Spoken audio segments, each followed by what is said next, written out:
The thief cometh not, but for to steal and to kill and to destroy. I am come that they may have life, and that they may have it more abundantly.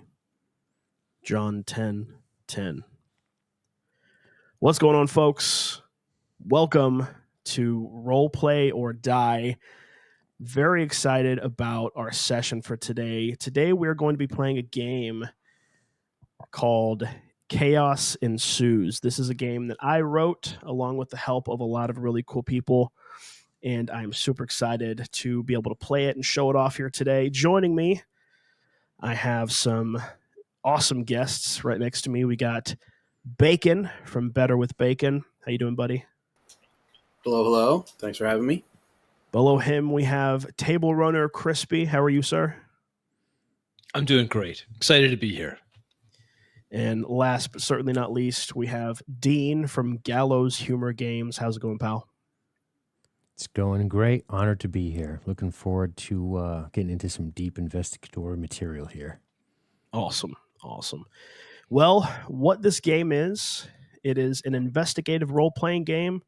The basic gist of the world is that the universe is made up of two distinct, unique planes of existence, and those two planes bleed into one another. And the Tanelorn Agency, which is the agency that the player characters are a part of, sort of the main characters, they seek to prevent that bleeding from happening and to restore order and prevent chaos from ensuing. It's a great game. I highly suggest that you check it out on DriveThruRPG. You can find it at the link in the description of this video. We are so very excited to get into it. So without further ado, let's hop into it. Excellent. The afternoon sun shines down upon the Smoky Mountain Inn and Suites. A small, rudimentary hotel nestled within the city of Cookeville, Tennessee, home of Tennessee Technical University, a sizable school known for various and sundry practices. It's somewhat buzzing with life and energy as people are walking around. We find ourselves as a car, a VW bus, pulls up underneath the awning of the hotel.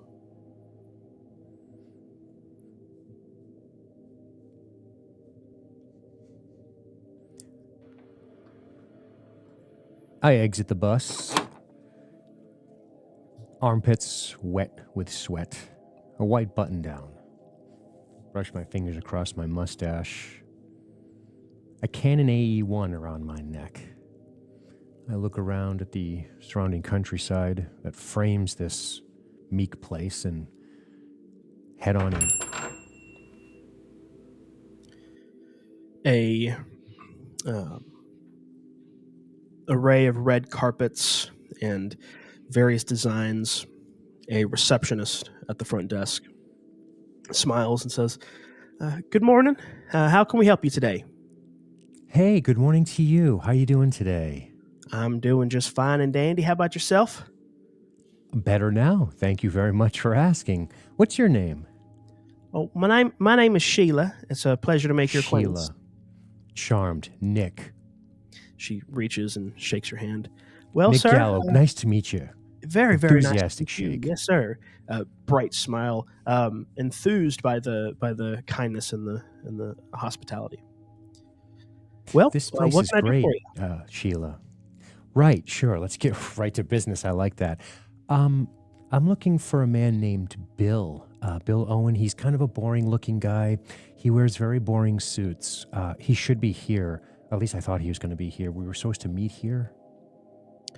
Oh, The door chime rings as I enter the lobby of the hotel. My blue suit jacket slung over my shoulder, white shirt, tie loosened off, first button undone.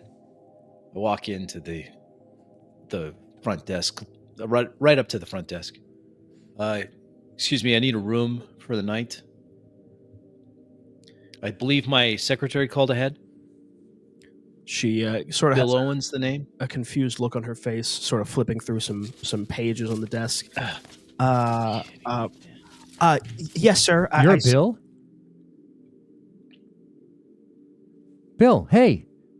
Nick Gallo. Oh. Nick, I didn't recognize there. You look like a tourist with that camera. Still trying to get used to it. I kind of am a tourist. Good to see you.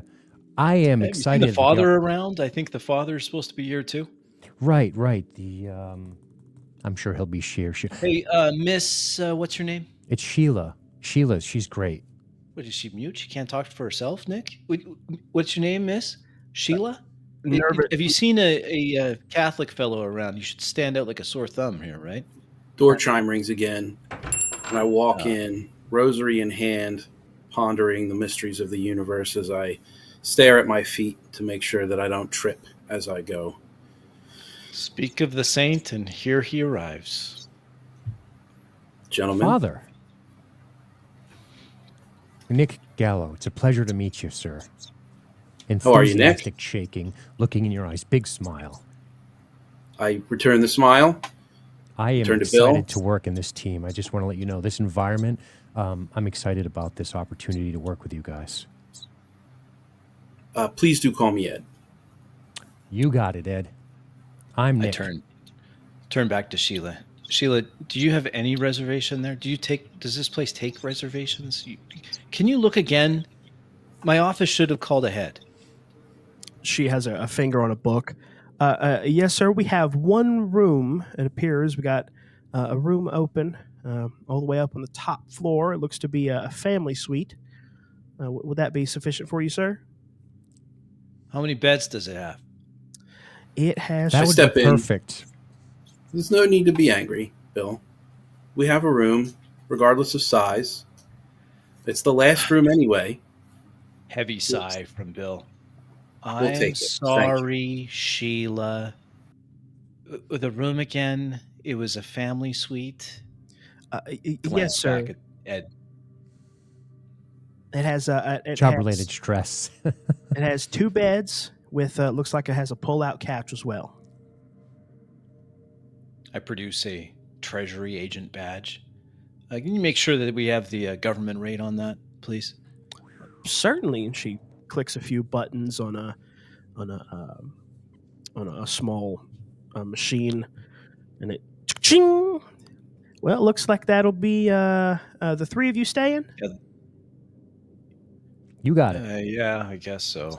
Yes, please. All right. Final room rate looks to be about $25. How long are you staying, or will it be? Will you be opening up a tab, so to speak? She gives a chuckle. No tab. We'll be here for 3 days. Okay, if we have to extend, I'll come down.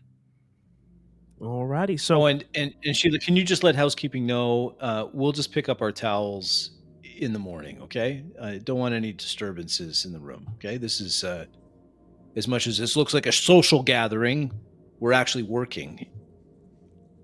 She's writing all of this down. Yes, sir. I will make sure that they understand that. All right, and you have 3 keys for that room? She's shuffling around in a box. She produces 2. Sorry, sir. That's all that we have for the rooms. It's the standard practice.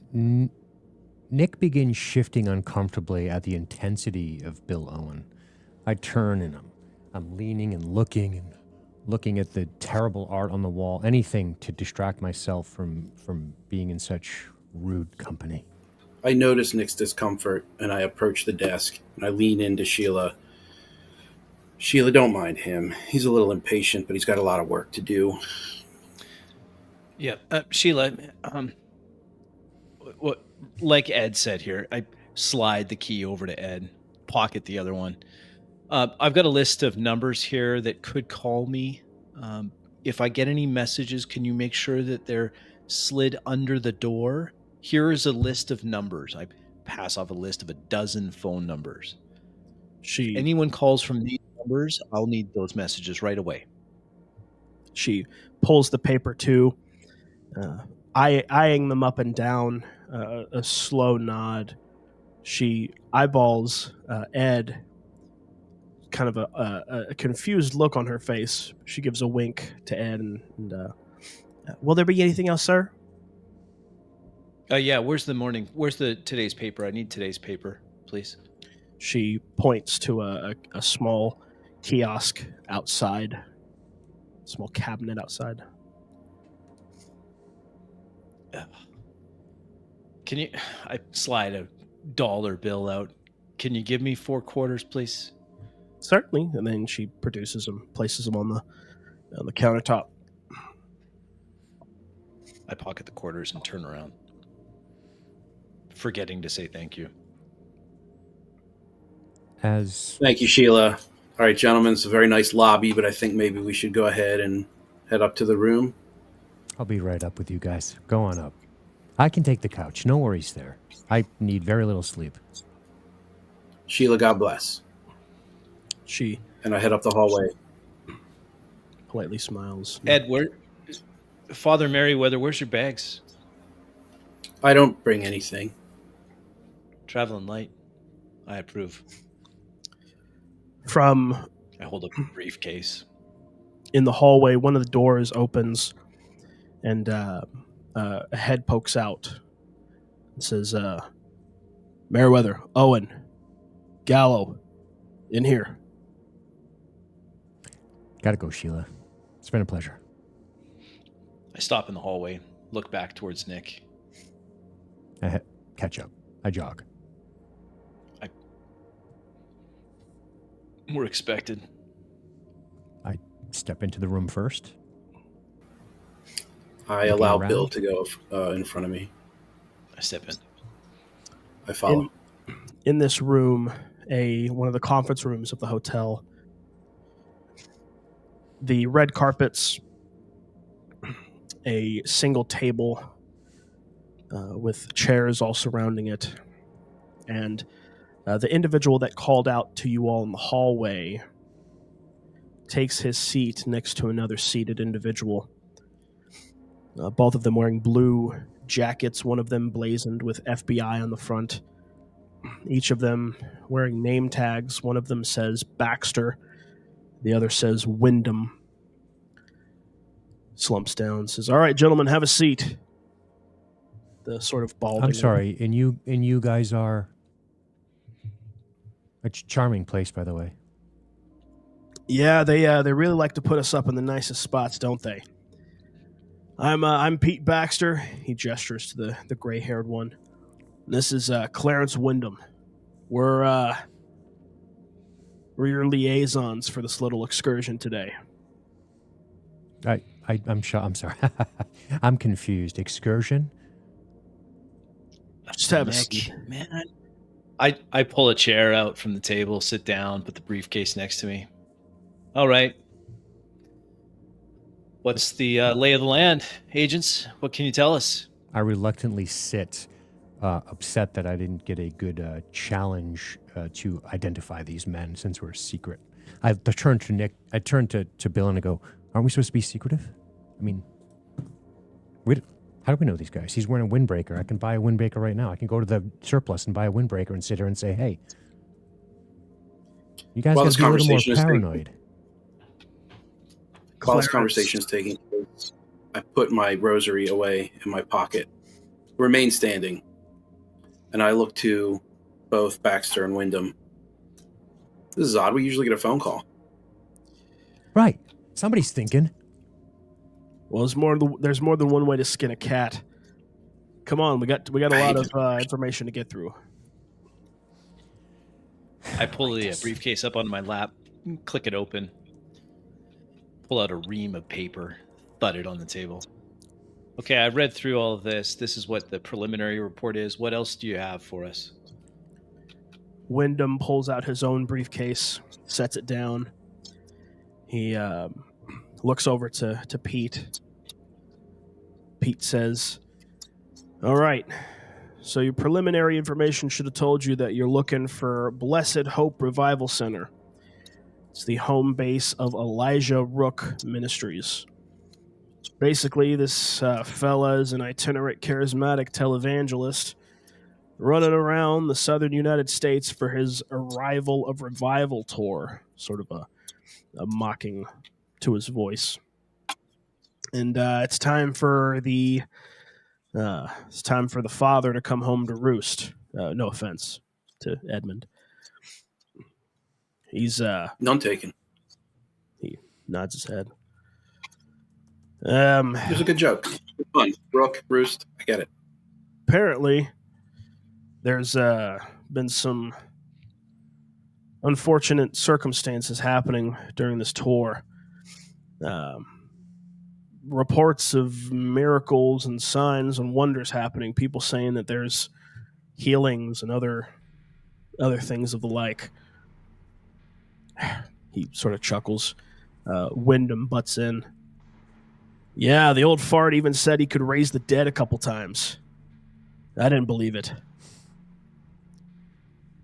In any case, Pete starts back up again. After these meetings, reports of violence starting to pop up around the areas where he'd been. People becoming uneasy, restless. They started to leave their homes in droves, uprooting their lives and moving towards, towards Cookeville. Or Cookeville, whatever. These people, I don't know, there's something about Rook. He draws the people to him. Charismatic leader, right? Some faith type. Okay. What exactly does the agency need us to look into then? You just want us to say eyes on this? Now that we have an expert opinion, I look over at the father on all things metaphysical. I nod. Wyndham pipes up. Basically, what we want you to do is to see if there's anything fishy going on underneath. Typically, well, it's funny you should mention that. I start flipping through the papers. My office here has produced this document. I put it in the center of the table. It shows some very suspicious money transfers. It looks like this televangelist, Rook, you said?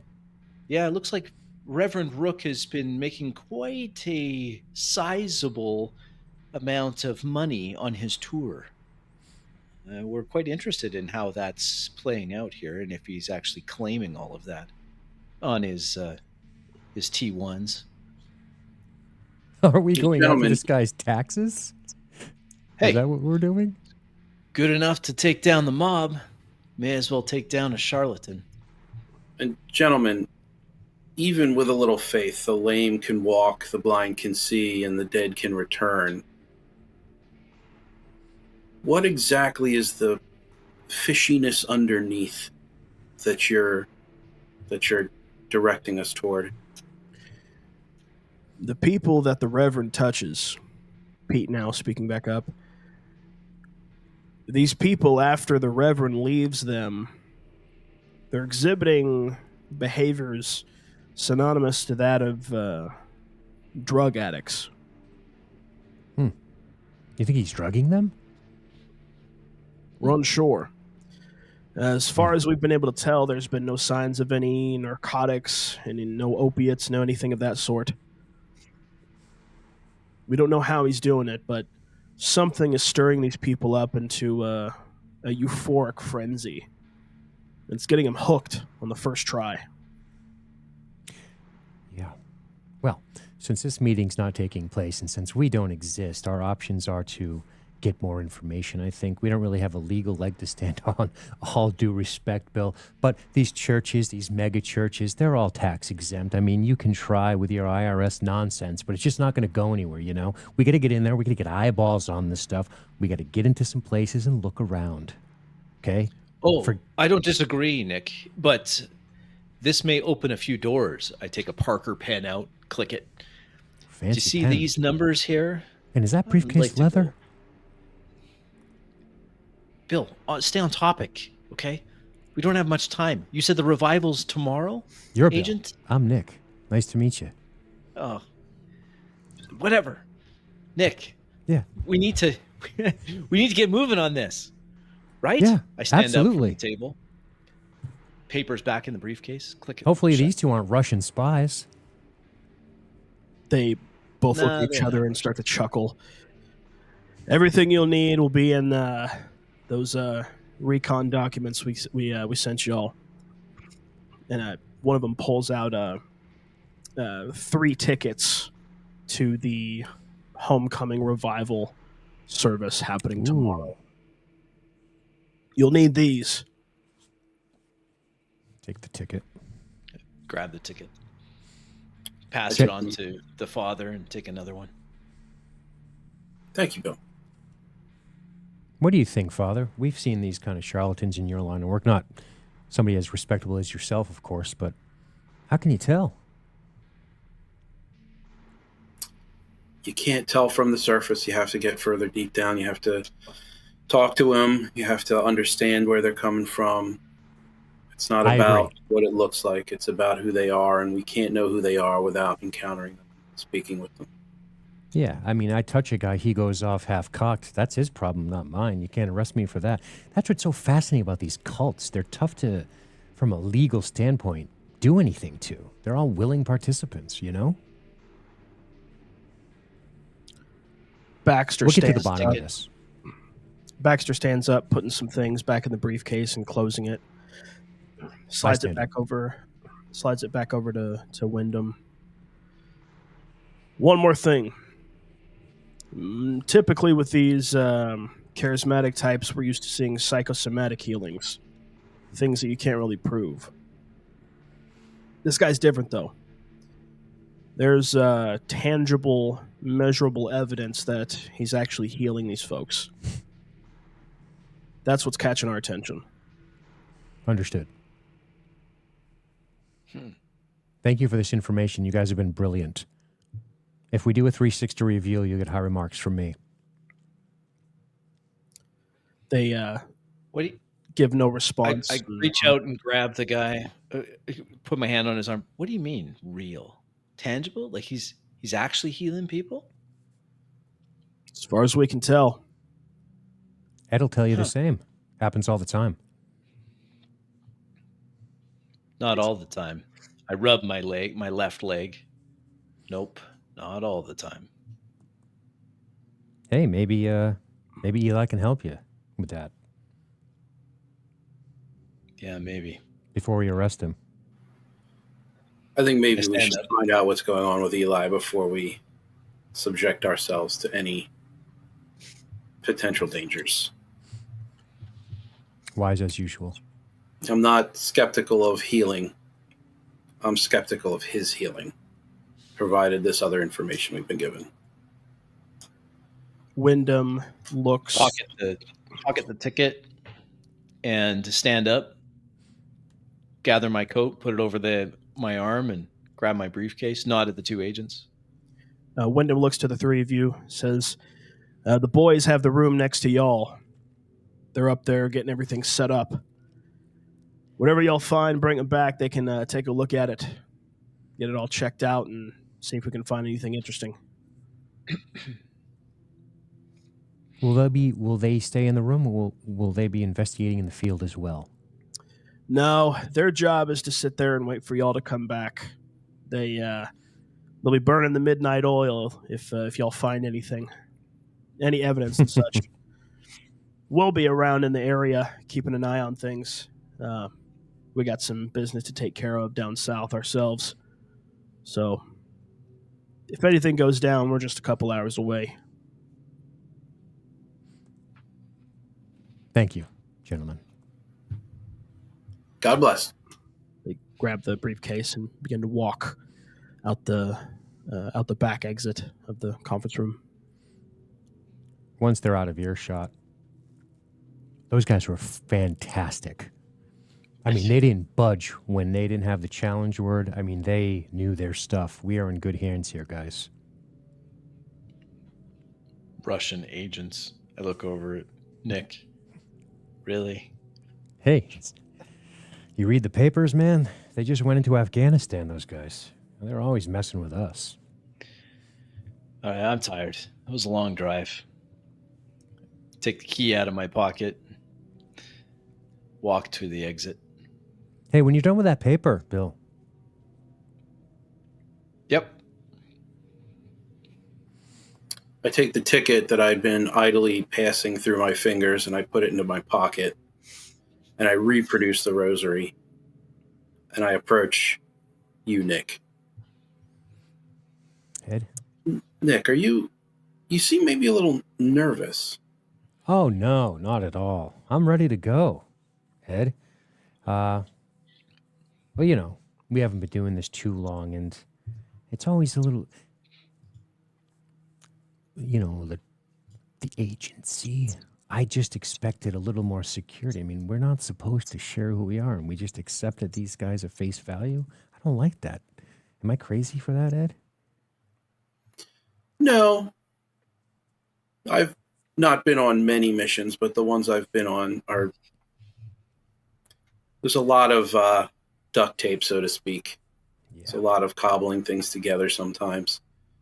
And by the way, I reach out with the rosary in my hand, and I motion for you to take it. I do. Say, look, I just use this as a meditative device, and you don't really need to know how to pray it. I think to I meditate. do.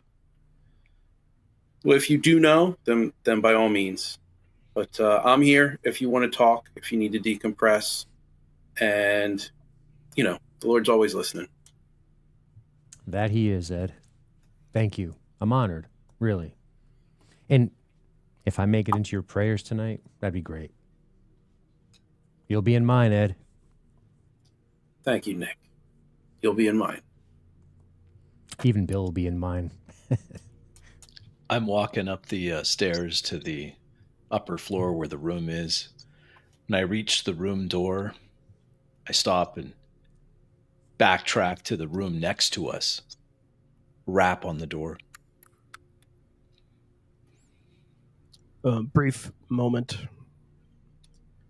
The door handle jiggles and it opens. A wiry-looking, sort of nerdily dressed individual says, "What?" It's Bill Owen with the agency. I step through the room into the threshold. He says, Look around. "Get down. Announce yourself to God and everybody." Within the room, I produce my shield from my pocket or from my belt. No, Treasury Agency. What agency do you think it was? He motions you in, shuts the door behind you. Where are the others? Oh, they're on their way up. I just wanted to lay eyes on your operation here. Within the room, all manner of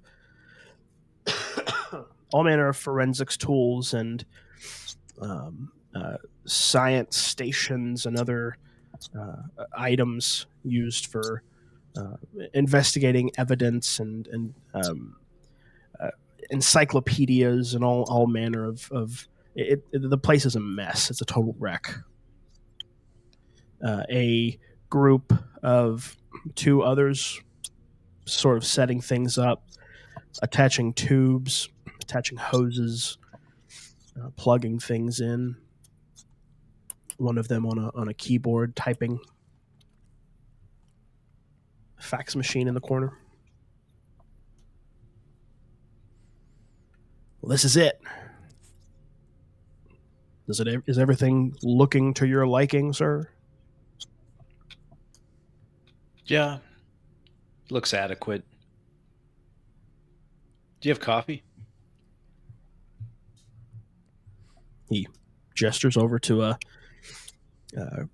coffee mate, coffee pot. Yeah, help yourself. I walk over. Start pouring myself a cup.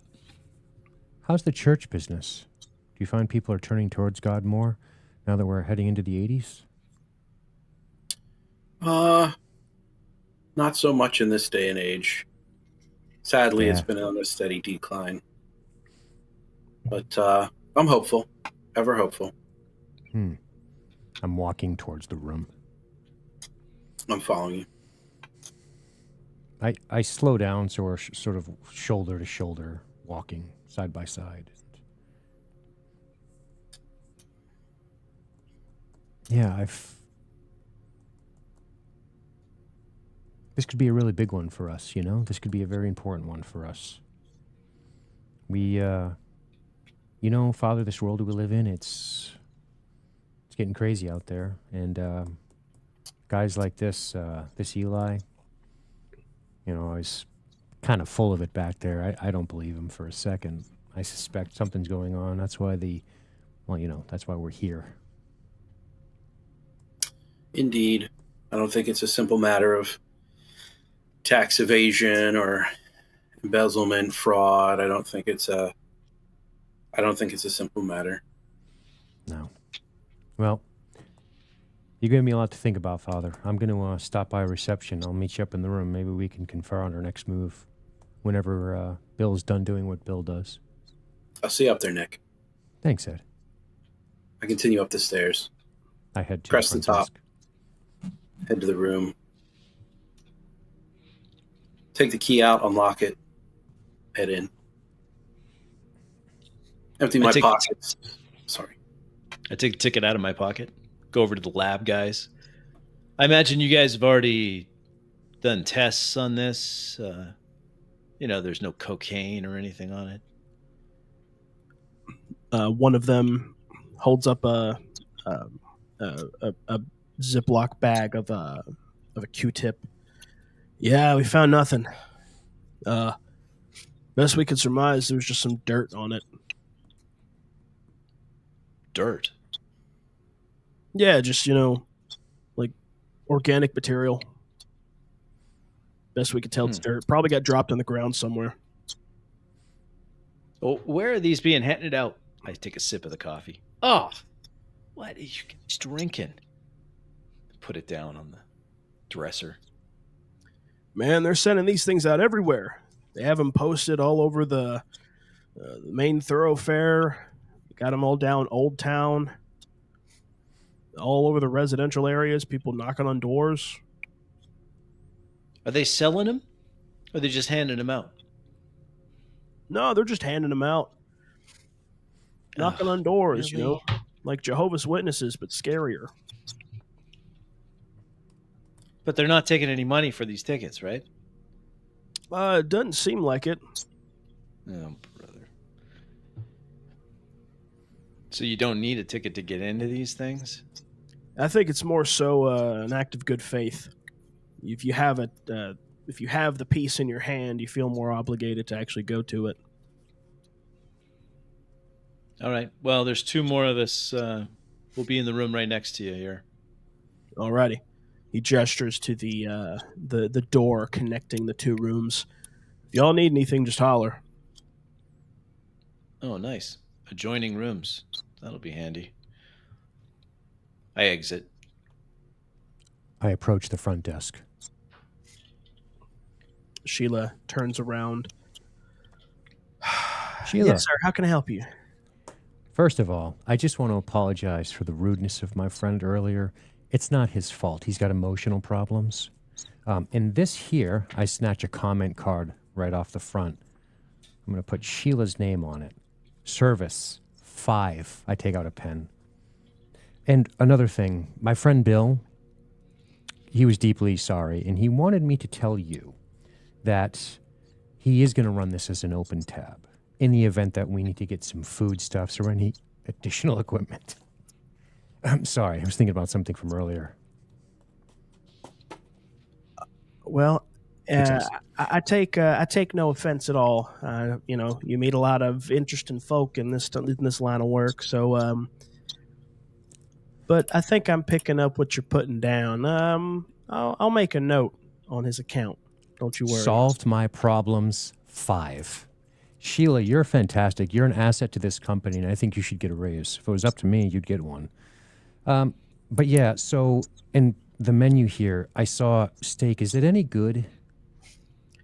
Well, I can't speak much to it. I don't typically make enough to be able to afford to eat at our restaurant, but well, get yourself some lunch.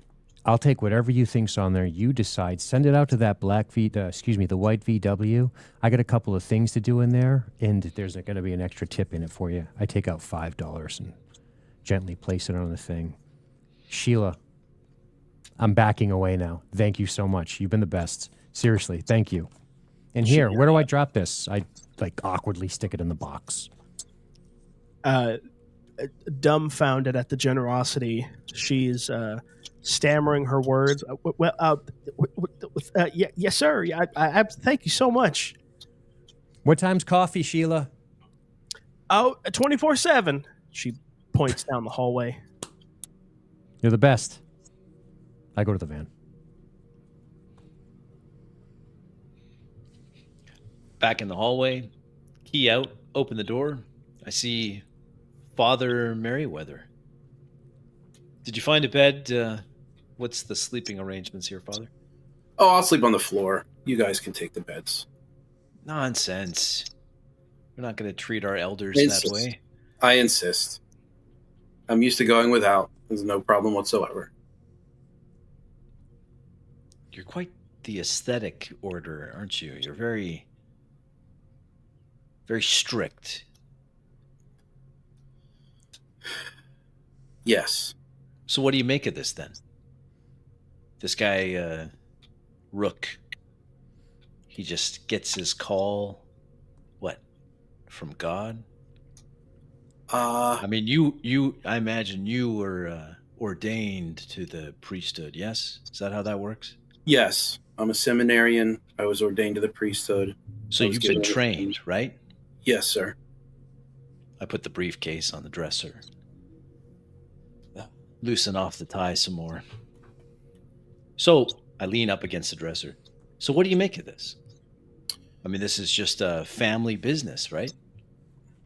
This Rook fellow? It gives the appearance of a family business, but I'd say there's maybe something a little more sinister beneath it. We're taught and generally believe that miracles are things from God that bring people to God. I'm extremely dubious of any sort of miracle, air quotes, that ends up producing some sort of addled state that produces some sort of state where people appear to be drugged, euphoric, maybe a little manic. I don't think this is from God.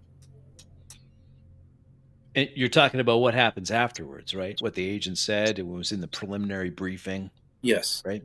Yes. What happens But how do you explain the healings, though? I imagine the same way you explain what comes after, and I do not have an inkling, but I know what it isn't. But if it's a good, though, like healing someone, I unconsciously rub my left leg. That can't be a bad thing, right? Healing is a tool. And so, how to phrase this? So if God heals my leg, is what I'm getting at. I understand what you're getting at. Okay. If God heals your leg, he would do so in order to bring you closer to him. And that's not what these people are experiencing. And I understand that in the moment, we're talking about a desire to be healed. Healing, if it brings you closer to self-destruction, if it brings you closer toward some sort of evil, which I imagine we're dealing with here, otherwise we wouldn't have been called in by the agency, then that's not necessarily a good thing, is it? I guess so. I don't know. Just raises more questions. I start taking my items out of my briefcase. I got a garment bag down in the car. I'm going to go collect it. Can I bring anything up? Do you want to pray with me? For your leg? I mean, we've done that before. It hasn't changed much. You think it just takes a certain number of them? No, I think that sometimes the answer is no. And I think that sometimes you need to assess why the answer is no. You're not being given anything that you can't handle. You fought in a war, if I'm not mistaken. That's right. 2 tours. And that's where you received your injury? Yep. Maybe there's a memory there. Maybe there's a memory there that you're meant to carry. Maybe there's questions you're meant to ask. Maybe not now, maybe later. I can't say. All I can do is offer the prayer. Well, seems like I'd be a fool to turn that down. And I walk over and bow my head next to Father Merriweather. Hopefully, before you start, hopefully Nick doesn't walk in on this. Well, if Nick walks in, he can join us. Somehow, I don't think he will. In the van. Thudding away on an old German typewriter, I begin my preliminary reports. Small spotlight sitting in the passenger seat of the van, greedily eating the meal that was brought to me and enjoying it, and thudding away. Ping. Wrapping up that, I begin to collect my bags, specifically my police scanner, and 2-3 bags of equipment, clothes, etc. And once I'm done, I will deposit the... I exit the van and start heading towards the room.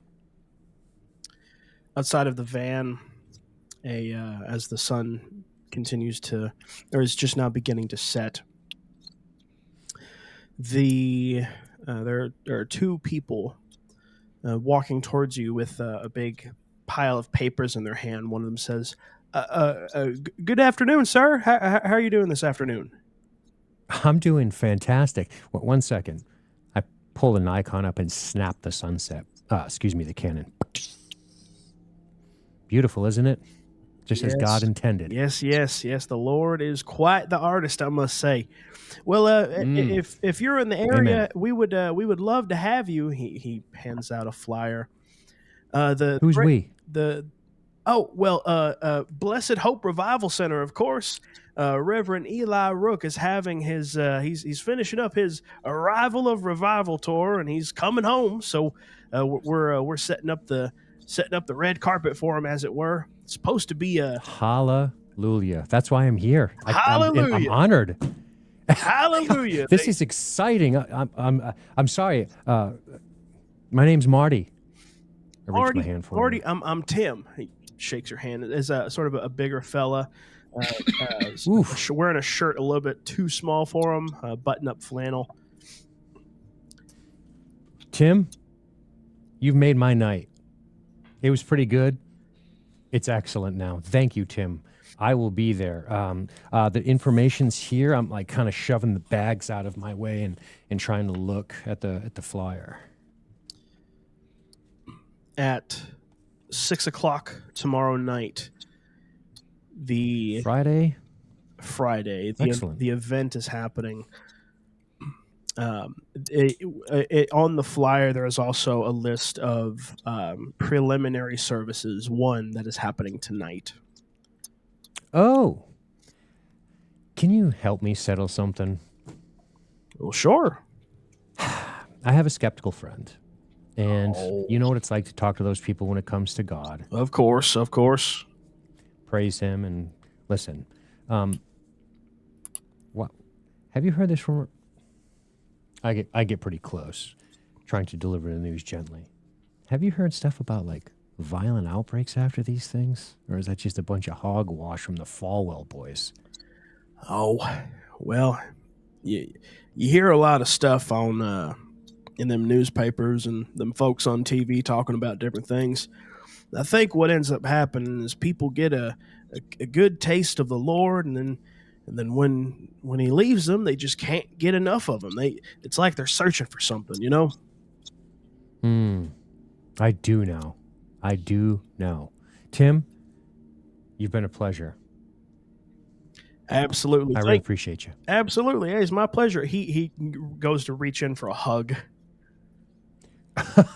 Absolutely, Tim. Sure. And can you stand back just a little bit? I'd like to just get a shot of you with the sunset back there. It's picturesque. Oh, Take a picture of him. Take a picture of his buddy. the two of them together smiling. The strong scent of essential oil on his person.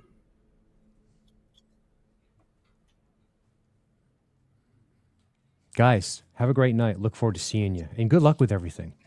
Really. Sir, thank you, sir. God bless you. God bless you, sir. He begins to begins to And walk you. away. I turn and go, wow. And hurry awkwardly towards the room.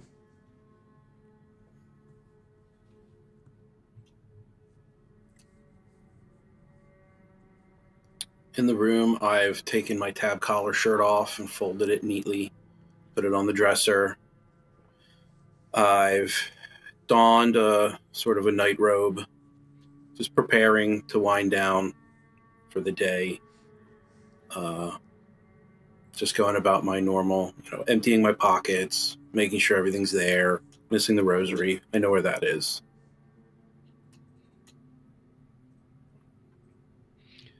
Night sorted my belongings neatly in a military fashion. Wash my face.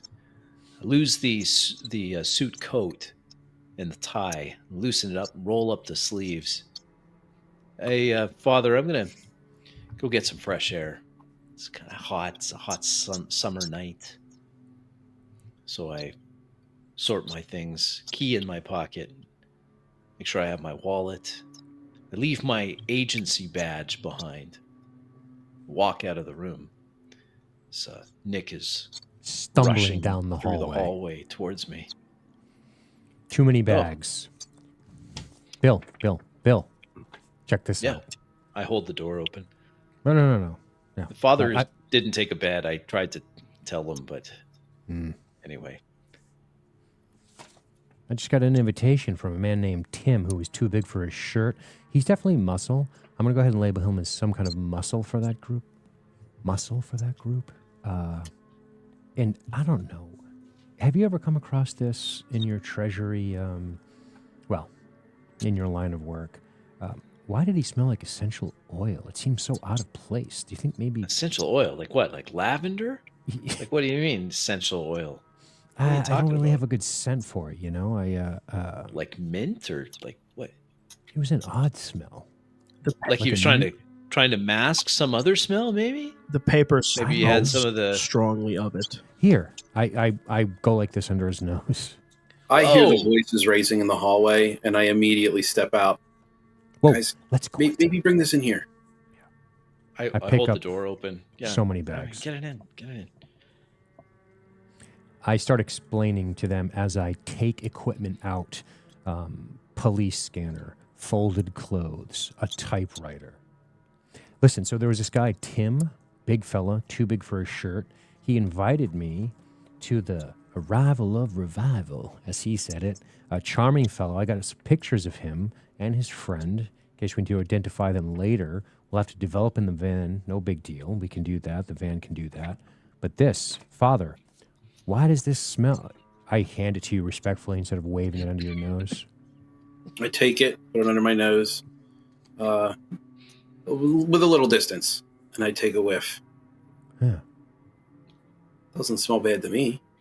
I mean, I don't know why they would do that. why would you be... He smells like oil. We should write that down.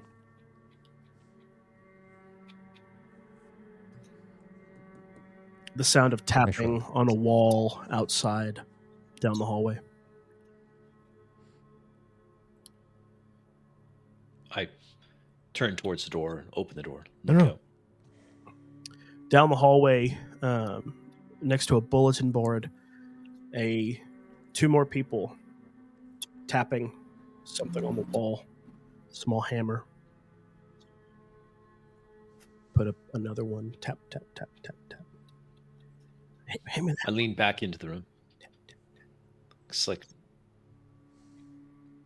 more invitations. if it's the guys, I try to surreptitiously peek my head out and see who it is. It's not the same. Do I recognize Tim?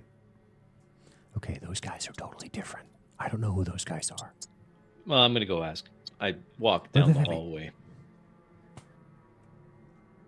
Hey, you employees of the hotel? I got a question here. We're a little short on towels. I need some more towels. As I walk up to them. What? A man turns around. Oh no, sir. No, we're not. We're not employees of this fine establishment.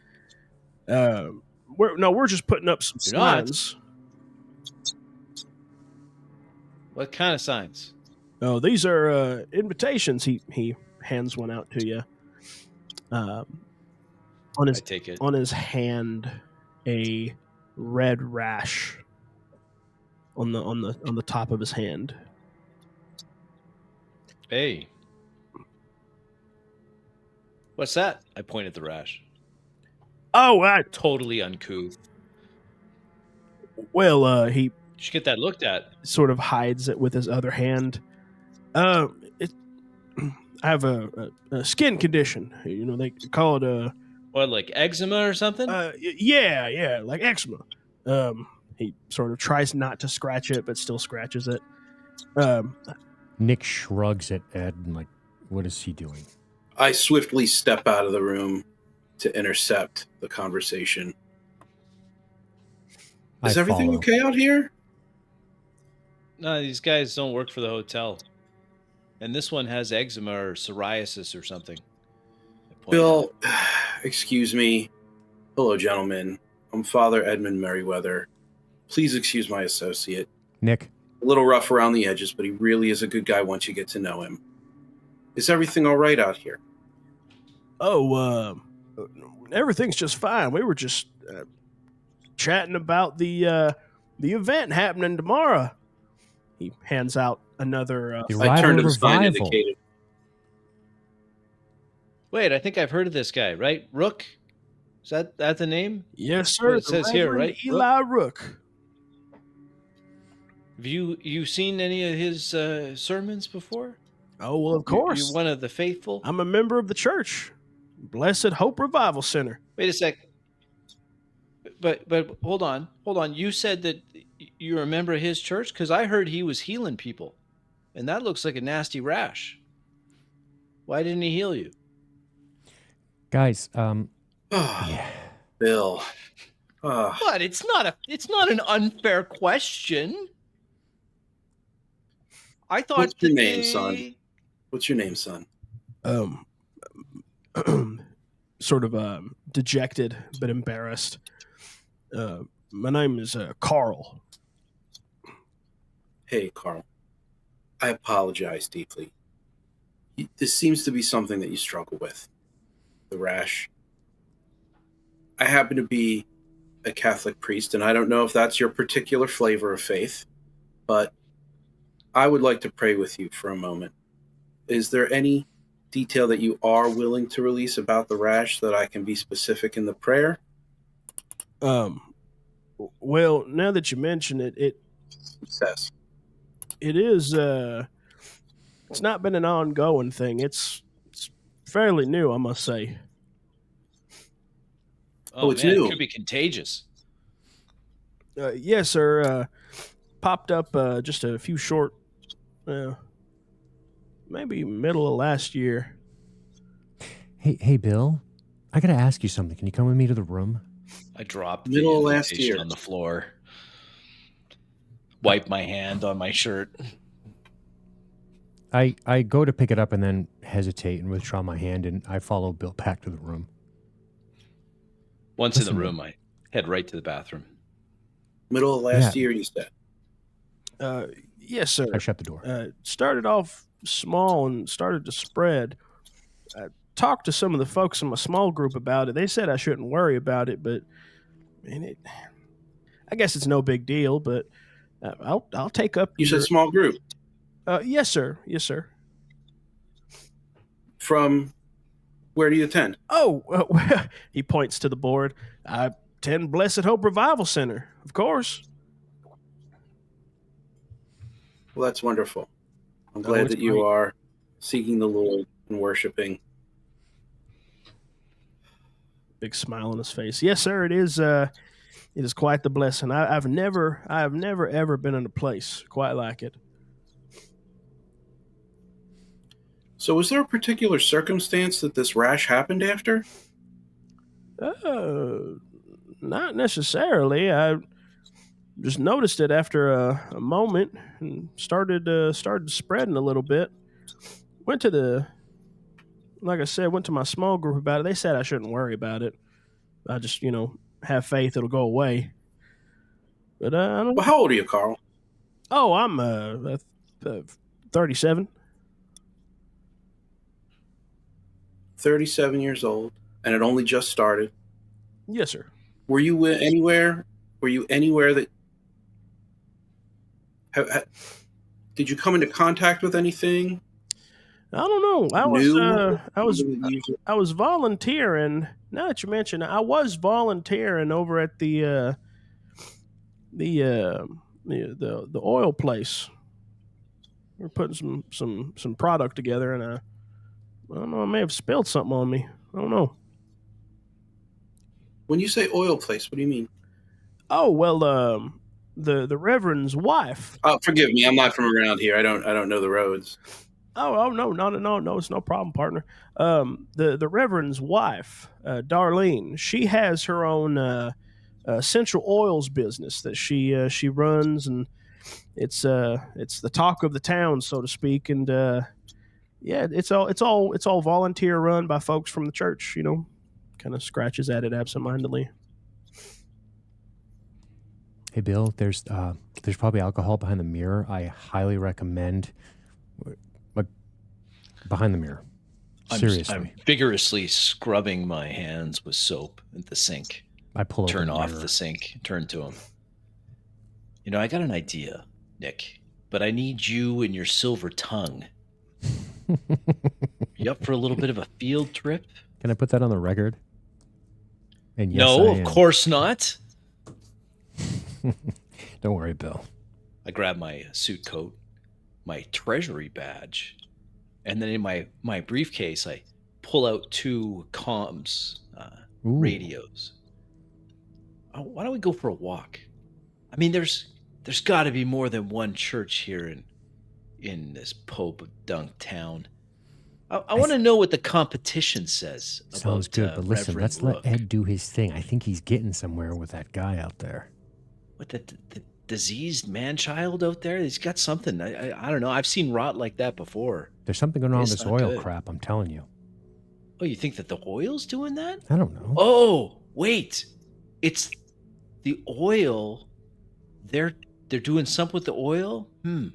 I go over to my papers and I start rifling through, looking for receipts and tax submissions. What are you thinking? Well, I'm just wondering, maybe there's something else going on here. It's really just more about the wife's business. Ah, here it is. Here's her tax filing. Okay, yeah, it's looking pretty impressive growth rates on this business. Yeah, because they don't pay their people. It's all volunteer work. They keep the cash, man. That's how cults work, buddy. That's what I'm trying to say. You can't do anything to them. If these people want to work for free, they can work for free. There's no state law against that. Hopefully Ed's getting somewhere, because I don't know. Well, I still think we should go talk to the competition, the faith competition. I'm in. All right. I got the suit coat on. I hesitate with the 1911 still left in the briefcase, but I leave it there. No way. I stick my pistol in my waistband in the back. Oh, you're probably right. 1911 goes into the holster on my back. Camera. Some recording equipment. And Are we playing the tourist types? well, yeah. That's what we do, right? Wait, did you eat steak? When did you get steak? I can smell it on your breath. I made friends. Sheila. She's fantastic. She's an asset to this company, and I think The she front deserves desk a raise. agent? You got steak from the front desk agent? Damn it. Nick, did you put this on the tab? What are you talking about? Bill, first of all, calm down. The father's making progress. Well, I'll grab a hot dog or something when we're out. I'm starving. I hear they're great around here. Hot dogs. Open the door. Look Just down go the the other hallway. way. Just See go the the other way. father is still Just there. go the other way. Good idea. I walk towards the fire exit on the other side. I follow. So, where did you say that these essential oils are manufactured? Is this out of the church? Well, we bottle them up. They come in these big vats, and we're the ones that sample them or put them all into the small sample size bottles, and then we cap them up and seal them up and pack them away. They sell them out of the church. And then where do they go from there? I'm sorry. What? Is it just a small business just sold out of the church? Yes, I mean that's typically what we do. The Reverend, whenever he goes out on the road, he'll bring some with him, and he has some folks that will sell.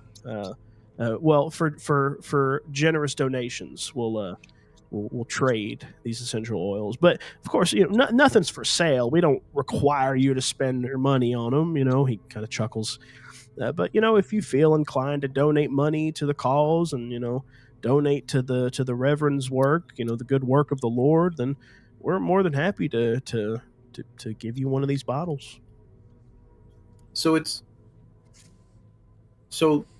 they bring the small business on the road with them, like you said. They take it to Yes, and it's just essential oils. It's not anointing oil or. Well, that is sort of the primary purpose for it, I guess. We've seen people use it for everything from healing ailments and illnesses to protecting from spiritual warfare, and protecting from unclean spirits in their homes, protecting children as they go out to the schools and all that sort of thing. It's got a variety of uses, I'd say. Thank you so much for this information, Carl. I appreciate it. I just want to know what to expect when I get to the tent. I pull out my ticket from my pocket and I flap it around a little bit in the air. His face lights up. Well, then I'll see you there then, partner. He gives you a big old slap on the shoulder. Were you still wanting to pray? I will pray with you. Let's fold our hands and pray. I say a brief. I'm sorry. He takes your hands in his. One hand goes up in praise. It begins to speak in unknown tongues. Begins to speak in glossolalia, syllables of gibberish. Just over and over and over as you pray.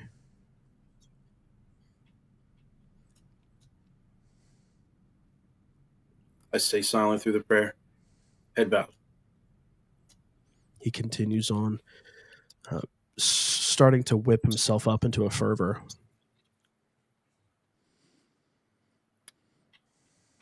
I open my eyes and get a better look at his face as he continues.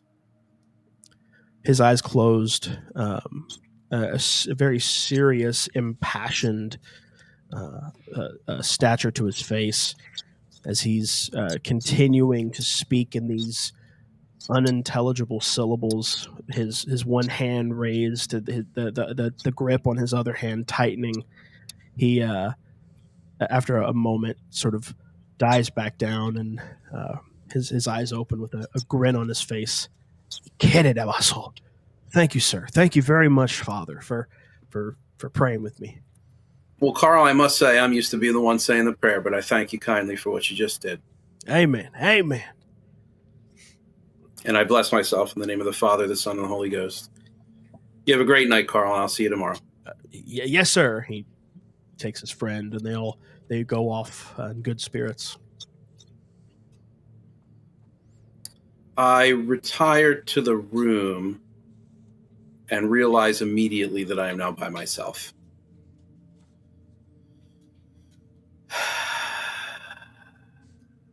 All right. I begin to regain my effects, put my tab collar shirt back on, and go down to the front desk.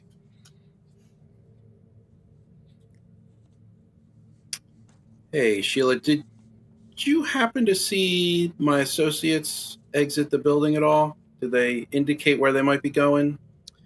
She stands up, gathering her things, putting on a jacket, gathering up her purse and items. Oh, yes, sir. I did see them walking out that way. Points down further down the hallway towards the other direction. Ah, thank you so much. I move in the direction indicated. Now outside the hotel, in the hot afternoon sun, standing in the parking lot amongst the vehicles. All right, well, I don't know which. I imagine you can just throw a stone in any direction and hit a church down here, right, Nick? What do you I think think? you're probably right. Oh, here's just the guy we need to find one. I turn over to Father Edmund as he approaches. I'm stuffing a switchblade into my sock. Hey, Father. Stand up. Hey, guys. So, all right. Did you wash your hands? So listen. No. Oh. The Tanelorn Agency talks about chaos plane, lawful plane, membranes, and all that fun stuff. If this guy is causing issues with the membranes, I have a funny feeling that these skin conditions are not a coincidence. You know what I'm saying? Like something's coming through and infecting these people. Call me crazy, but I don't think that guy's up there getting scabies from the local skank. I think that's something different. That's like a spiritual uncleanliness. You know what I'm saying, Ed? I mean... I blink and give a bit of a twitch at the crude I turn knock of him phrase. on the shoulder. Come on. Sorry. Clean it up. I did learn from Carl that there is some sort of oil bottling operation that's ongoing with regard to Rook's wife. He said, Carl said that he began to break out in a rash at around the same time he started to volunteer for this, whatever they're doing. He said that it's essential oils, that they're bottling it. They do ship out with Rook and the group when they go on their revival tour. And he did say that it is a multi-use oil. I specifically inquired about anointing, and he said that they do use it in that regard. I wouldn't be shocked to learn that this oil has something to do with... Oh, is that where you put some on their head? Is that what you're talking about? Yeah, you take a little bit of oil and you bless it pre the prayer, and then you can anoint a wide variety of different areas while you say so prayer. This isn't necessarily that far out of the ordinary is what I'm saying. Right? You've heard of this. Yes. Okay. Do you sell that oil? They do. People do. Pretty convenient. Right, I didn't find a whole lot of disclosures in their tax filings on this oils. That might be an interesting thing, but I had this idea, Father. What do you think the competition thinks of this father in town? Huh? I mean, your compensation is somehow tied to what? Size of your congregation, right? Not mine, but theirs might be. Well, not yours. No, you're getting paid by Rome. But or Vatican, or the Pope himself, for all I know. Have you looked into his taxes, Bill? Many times. In fact, it's an interesting story how we met. But my thought was that I wanted to see what these other pastors think. Yeah, there's probably more than one in this town. I think that's a very good idea. I don't think we're going to get much useful information from the faithful. Yeah? We might not. I'd say that it's a good idea to see what the, for lack of a better term, competition thinks. I also don't think that, armed with what little information we currently have, storming their operation is going to do us any good. No.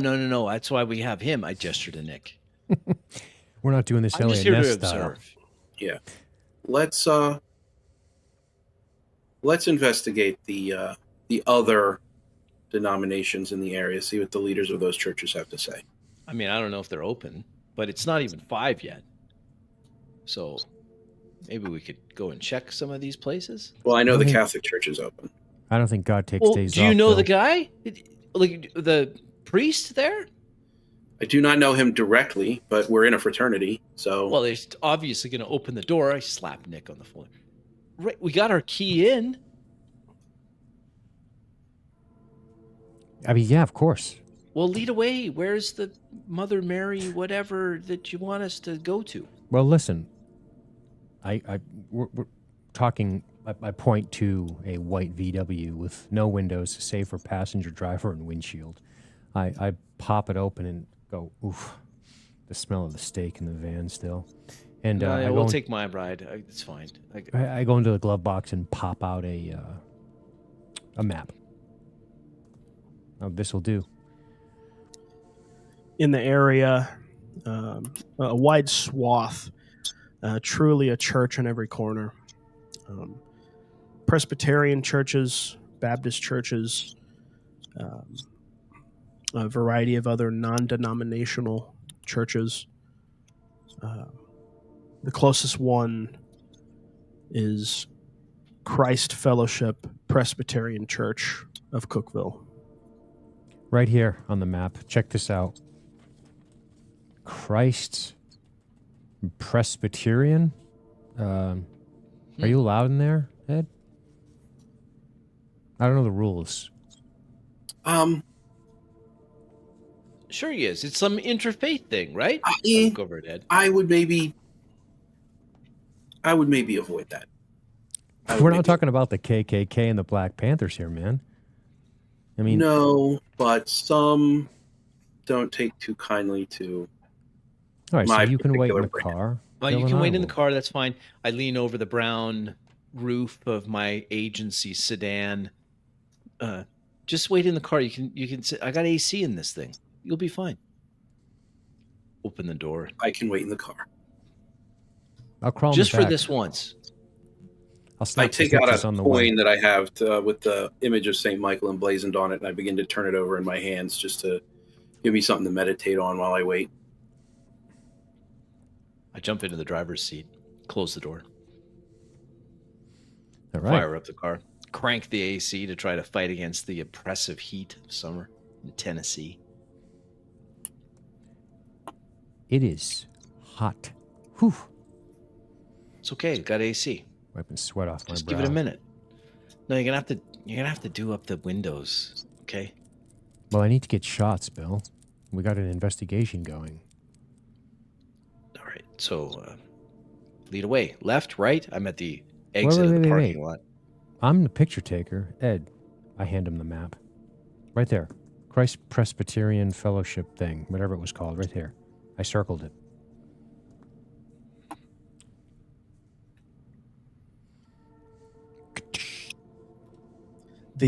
With a squeal of tires, the car leaves the parking lot, heading in the direction of this church.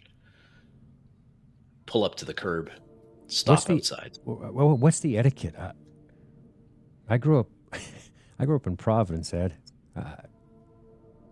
Catholics, you know. A humble building. Very humble. Yeah, I do know. Question, Ed. If I were to walk into a Catholic church with this, I tap on the Canon camera. Would it be a problem if I started snapping shots of the place? Admiring the work of God? I don't think so, but I think, the polite, the ethical thing to do would be to ask if you could begin taking photos first. Right.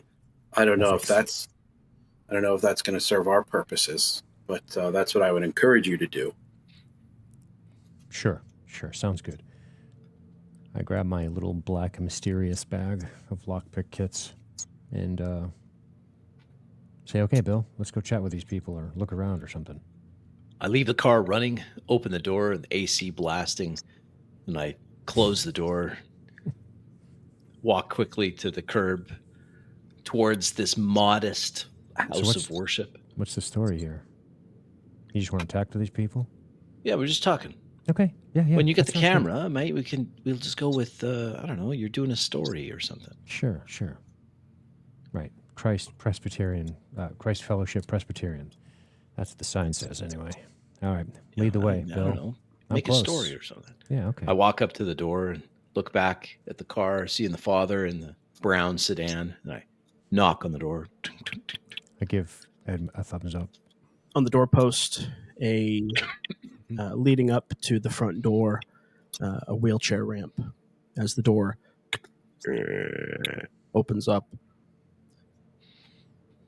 a man, older, seated in a wheelchair, says, yes, can I help you, gentlemen?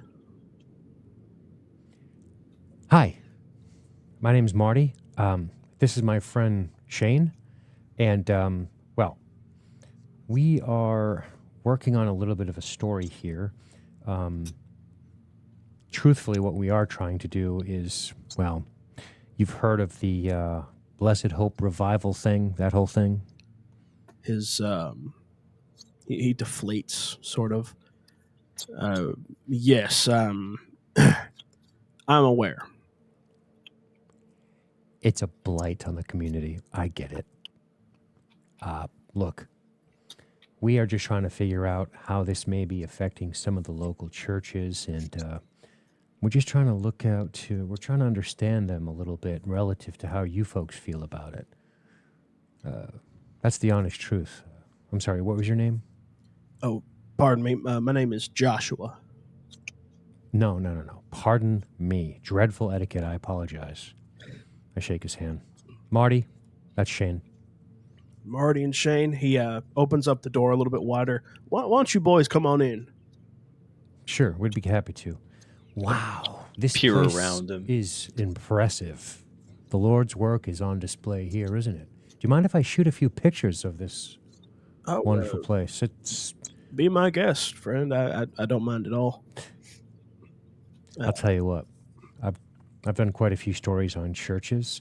I'm actually working on a magazine, but you know, it's always so ostentatious and over the top, and it's really man's hubris. It has less to do with God. I really appreciate this. This is what I think.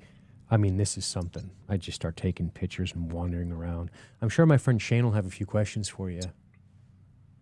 I walk into the sanctuary of this small church and look around, taking a careful, an auditor's eye on what I see.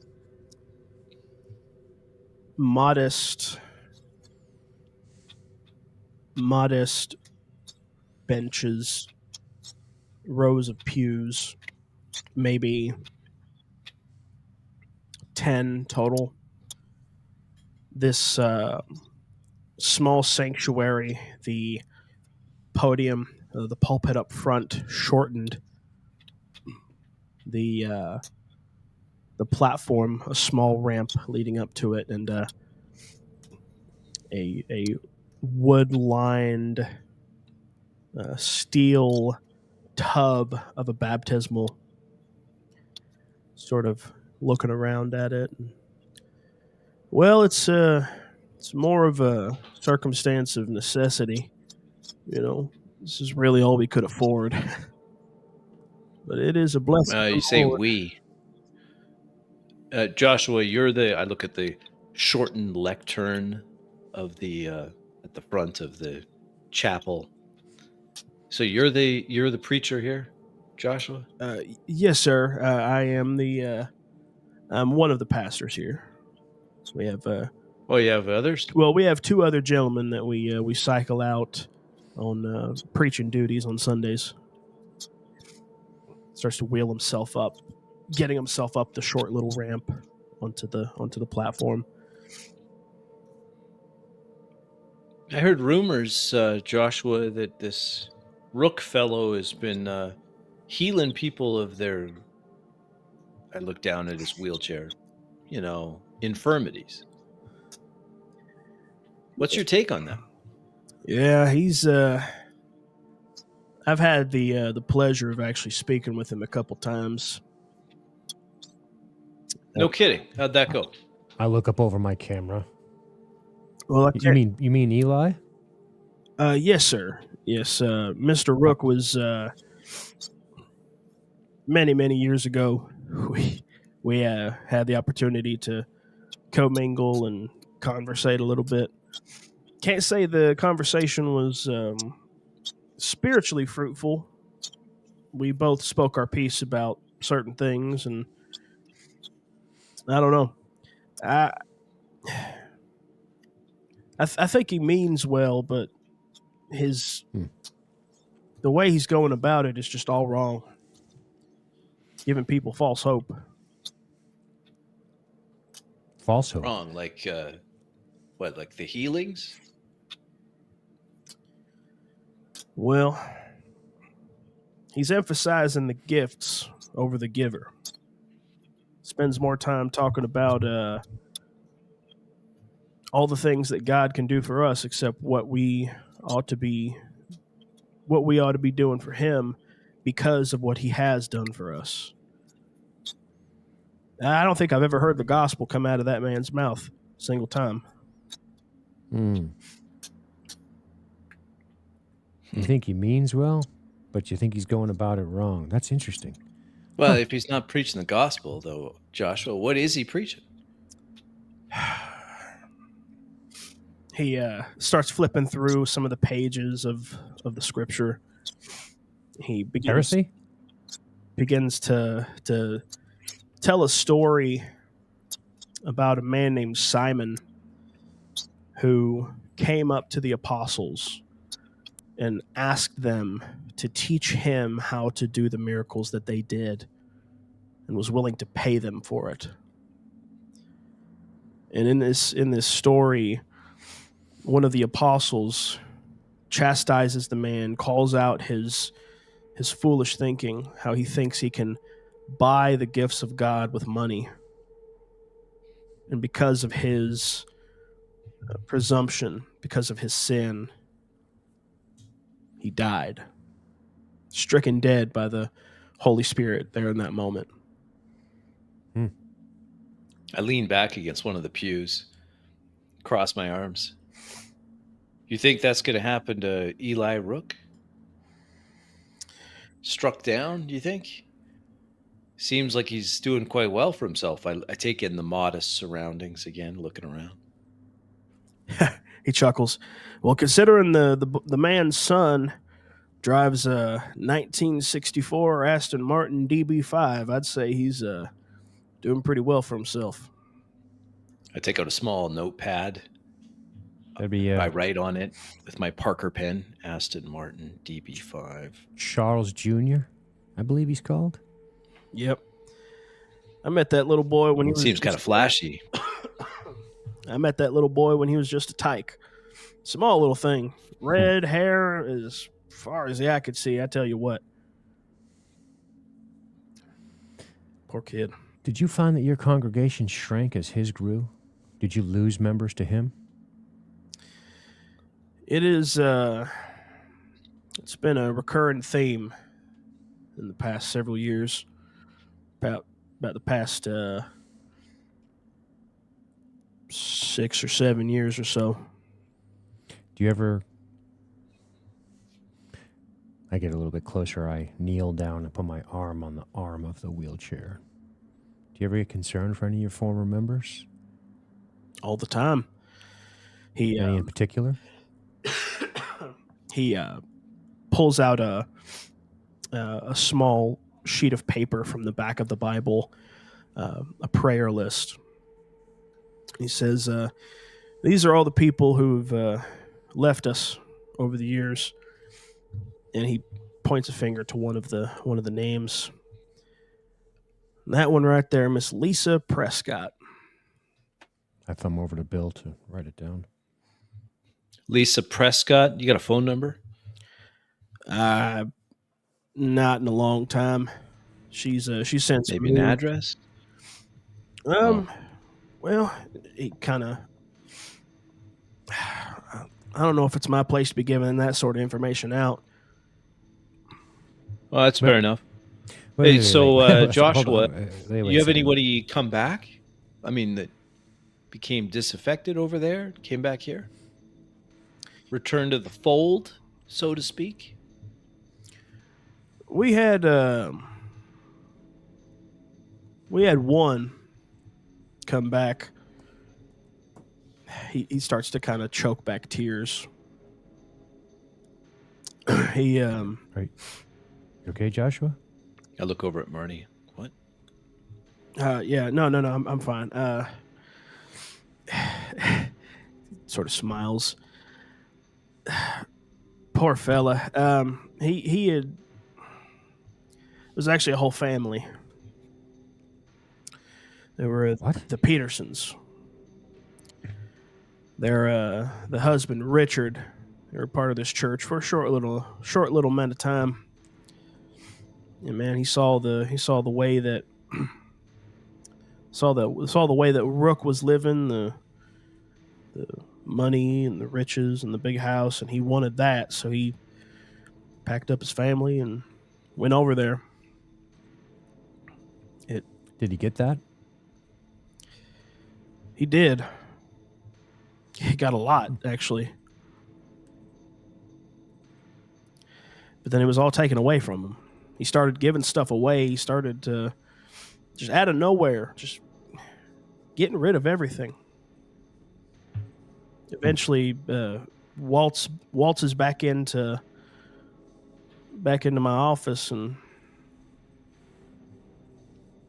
tells me he has stomach cancer. Oh, jeez. Sorry. Ooh. He sort of waves it off. Yeah. Poor guy. His unfortunately didn't make it. His wife and his kids were just heartbroken. They couldn't stand to stay here anymore. They left town. Yeah. Where did they move to, Joshua? Somewhere nearby. That's the sad part about it. I have no clue. Mm. They turned tail, got out of Dodge, and I haven't heard from them since. That's such a tragic. I'm sorry, Joshua. I'm deeply sorry. So, They have any neighbors? These Petersons? Marty, just a second. Oh. I would hate to see something bad befall Lisa Prescott. And I understand that it's, probably against protocol to success. Well, give information about people, but considering the danger to your flock, former or otherwise, if we could find out maybe where she is, truth be told, Marty and I, we're really trying to uncover a little bit of what could be corruption with this church that seems to be decimating this community. Let's level with each other for a minute, Joshua. He looks over to you, wipes a tear from his eye, and, well, if she's where I think she is, she's probably at the church right now. Looks at his watch. She still lives here? Yeah, she's still involved at the church, actually, over at Blessed Hope. You got an address for her? I smile. I don't think I could. Might have an old address. I don't know if she's moved since then, but I know Does she work locally? she works for the church. She's an employee there. I think she heads up the sales department over there, keeping track of all the literature and other stuff. I don't know. What's she do when she's not churching? I don't know. When she was over here, her big thing was she always liked to knit. Big fan of knitting. My wife does the same. Feeling Sweaters, like mittens, socks. But I'm from up north, so it gets cold up that way. Oh, yeah. Far away from home. Yeah, well, I don't live up that way anymore. I recently relocated down here. Hey, Joshua, thank you for the information. I'll leave this to you, Marty, if you want to get the pictures. I turn and walk out of the sanctuary. I stop at the donation box at the exit. I take out 2 5s. I look at the donation box and I put 1 5 in and the other 5 back in my wallet. Then I leave the chapel. Spotting Bill do that, I turn and I produce $10. But I walk over and I hand it right to Joshua. Joshua, for your time, for your congregation, it's what I can spare. He presses it back towards you, says, "Oh no, I would not dream of taking anything from y'all. Y'all have come all this way. It's good to give a poor soul some much needed conversation. Best of luck on your story." Thanks, Joshua. Back outside, quickly double time it to the car. Open the door. The car's still running. Now it's cold inside. Turn back to the father, Edmund. Recount to him what is. Give him the abbreviated notes of the conversation with Joshua. Sorry that took so long, Ed. It's okay. Shiver. You cold? The AC works in this thing. AC down a little bit. Feel the wave of cool hit us when we get into the car. Yeah, so that's the lay of the land. It seems like this guy's living very high off the hog. Son's driving an Aston Martin. Yeah. I mean, that seems a little ostentatious. I brief Ed on what occurred in the church. We got some names, Ed. Lisa Prescott and a Peterson family. But it sounds like Lisa Prescott, she was a member of this church. I gesture to the hovel of a chapel. But now she's with the, what was it? Rook's thing. The Blessed whatever. Yeah, Arrival of Revival Tour, or the Blessed Hope Revival Center. Yeah, that. So, I don't know. I think we need to do a little more research. Yeah. I tap the driver's steering wheel. Well, what do we think? We're going to get information from Lisa? How? Are we going to beat it out? Nah, she's a faithful. I don't know. I can't see her doing it. Maybe we could tail her home. If we can get a bug in her place, we might be able to get some information. If she's that close to the organization. I don't know what she looks like. She likes to knit. I can find out. So we're looking for someone who's wearing crochet stuff? Come on. The information's out there. You just got to ask for it. The door to the church opens, and Joshua wheels himself out into the front stoop, sort of waving his hand. Duck, Ed.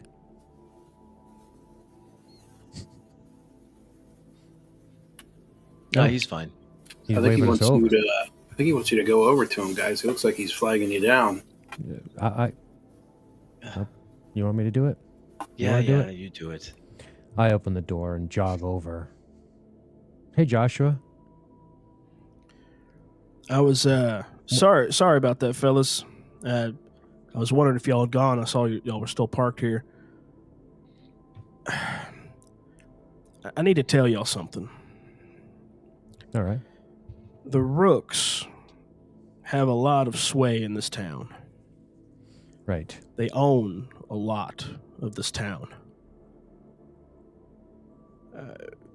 You remember Richard? Be careful. You remember Richard Peterson, the individual I brought up, the one who passed away? Yeah, sadly. Where he was buried, that land soon after was bought by the Rooks. Okay. And they plowed it all flat and put a YMCA on top of it. Like a health club? Yes, sir. So there's a health club on top of the remains of Richard Peterson? Well, there used to be. You see, maybe a year or two, that YMCA went under. Just turned around, just abandoned. But all right. I'm fairly certain the land is still owned by the Rooks. Have they done anything with it? They haven't developed it? That old YMCA is still just sitting there. Poof, that's odd. Very, very odd. Yeah, I don't Wow. know. I mean, you've been very helpful. Just something told me to tell y'all that. I couldn't put a hand on it. Well, we appreciate that, and I can assure you that, well, we'll put this information to good use. Joshua, you are a blessing. Thank you. You've been terrific. And thank you. Terrific. He begins to wheel himself back inside. Joshua. He stops. I hand him the 10. I insist. Pay it forward, right? He reluctantly takes it, a grateful look in his eye. Thank you, sir. God bless you, my good man. I jog back to the car and relay this new information.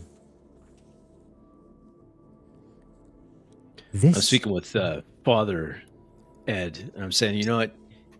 The old timer there, that guy in the wheelchair, he told us the story of Simon who wanted to buy the power of God. You're familiar with that, I take it? I am. Anyway, he accused Ed, or this Rook fellow, he accused him of doing the same. Says he hasn't been preaching the good word. He's just been acquiring filthy lucre.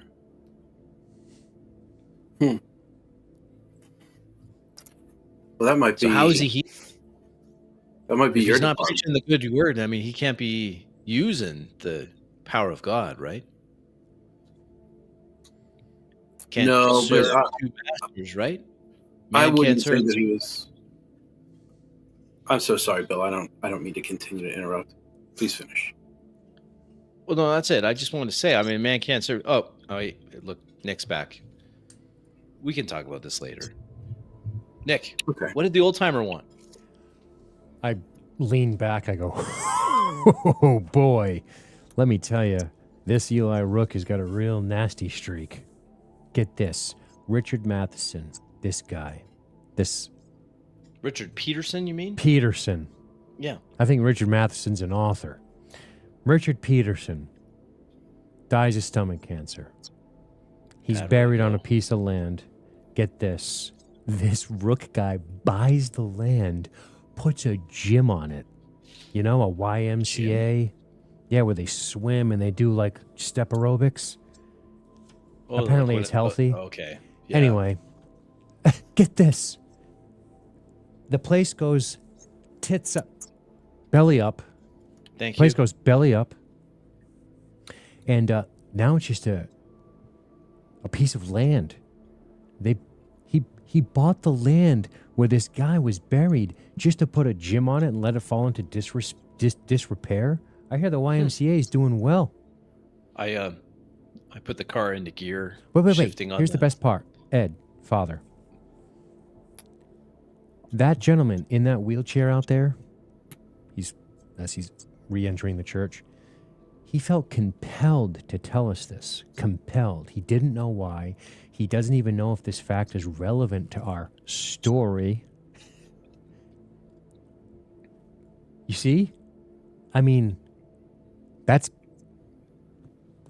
you think that's God talking through him to us to tell us to go check out this piece of land? Because listen. Oh, come on, Nick. Car slams into drive, squeals as I peel away from the curve. No, this is real. YMCA. This is real stuff here. We got to pay attention to these kinds of signs, Bill. Well, that's Ed's department. Well, Presbyterians are definitely not in communion with Rome, but same message, same gospel. God works in mysterious ways, so it could have been something that was placed on his heart to reveal to you. I think that it's a very curious situation. I think maybe we should get more information on that. Bill, before we go anywhere, can I ask you to head to St. Thomas Aquinas Catholic Church? It shouldn't be far from here.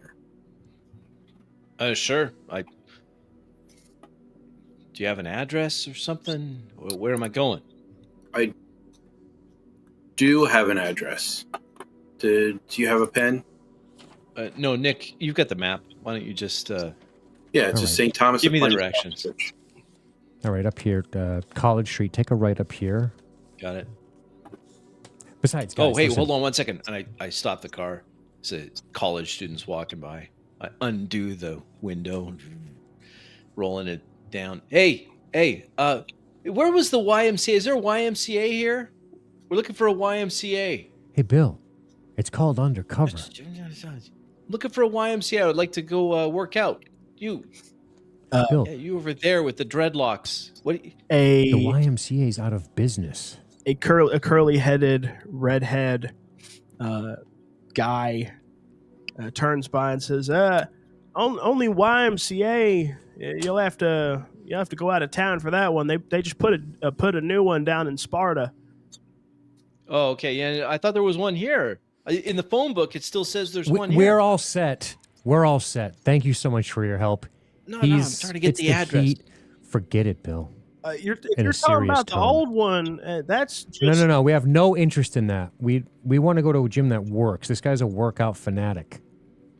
So Sparta, is that south of here? Yeah. Thanks, buddy. Go ahead. Hit the gas, Bill. Get the hell out of here.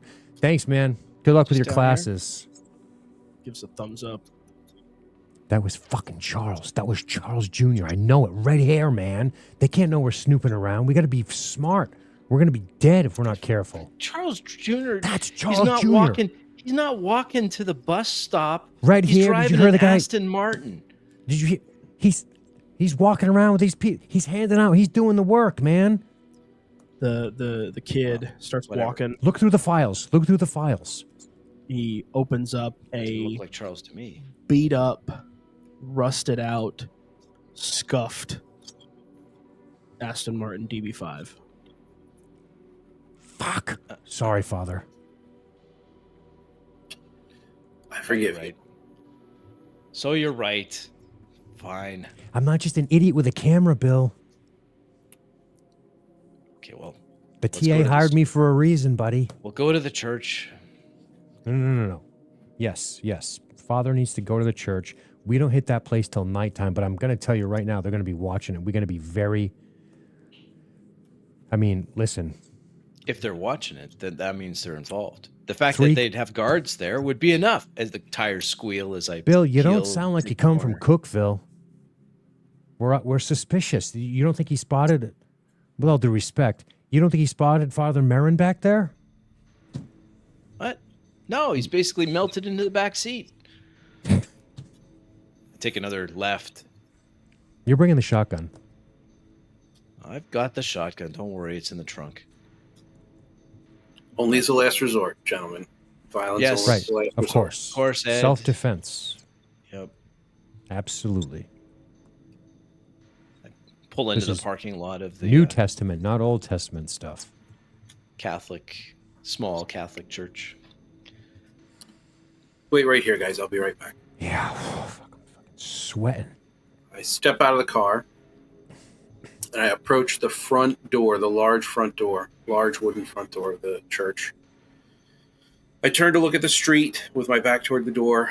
I turn back around, fish into my pocket to produce just a key ring, common key ring. Unlock the front door Whoa. and head in. Close it behind me, lock it. About 15 minutes passes. I reappear from the front door. I relock it after I exit it. And I make my way over to the car, now with a large green duffel bag in tow. I'm holding a newspaper pointing to it, saying, sub 30% approval Carter. He's done, man. There's no way this guy's getting reelected. He is cooked. I've never seen a president with such low... Hey, Ed. Politics. I open the door. I move to the trunk. And I look over at Ed. Open the trunk. Push it open. You want to throw that in there? I throw the duffel bag in the trunk and I unzip it. I go through what I have and I announce it as I do. There's many zip ties, a shotgun microphone, 2 tracker beacons, And the thermal camera I take out of the bag, get into the back seat, and hand it to Nick. Wow. Is I this night whistle as I vision? close the trunk. Get back in the driver's seat. You better not let Bill see this. He'll be investigating the Catholic Church's expenditure report. This is beautiful, Ed. Wow. Close the door behind me. What happens if you lose that key ring, Ed? Do they have to rekey the whole U.S., the world? What do you have a key to open every diocese and the? Just this one. This is an old Catholic church that was eventually closed down. Diocese remain owners of the real estate, but there's no congregation here. So Compliments of Mr. Rook, I say. Yes, compliments of Mr. Rook.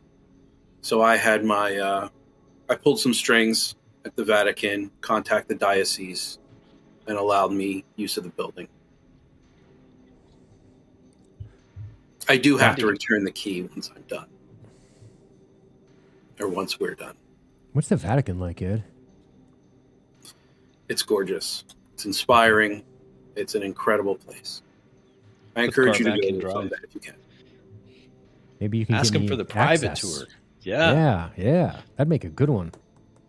Car's back in drive. Tires chirp on the hot pavement as I pull away from the curb. So what do we got so far, guys? I'm hungry. You guys hungry? Starving. I haven't eaten since this morning. Drive over from Nashville. We got Richard Peterson, who dies of stomach cancer. That's pretty random, but I don't know.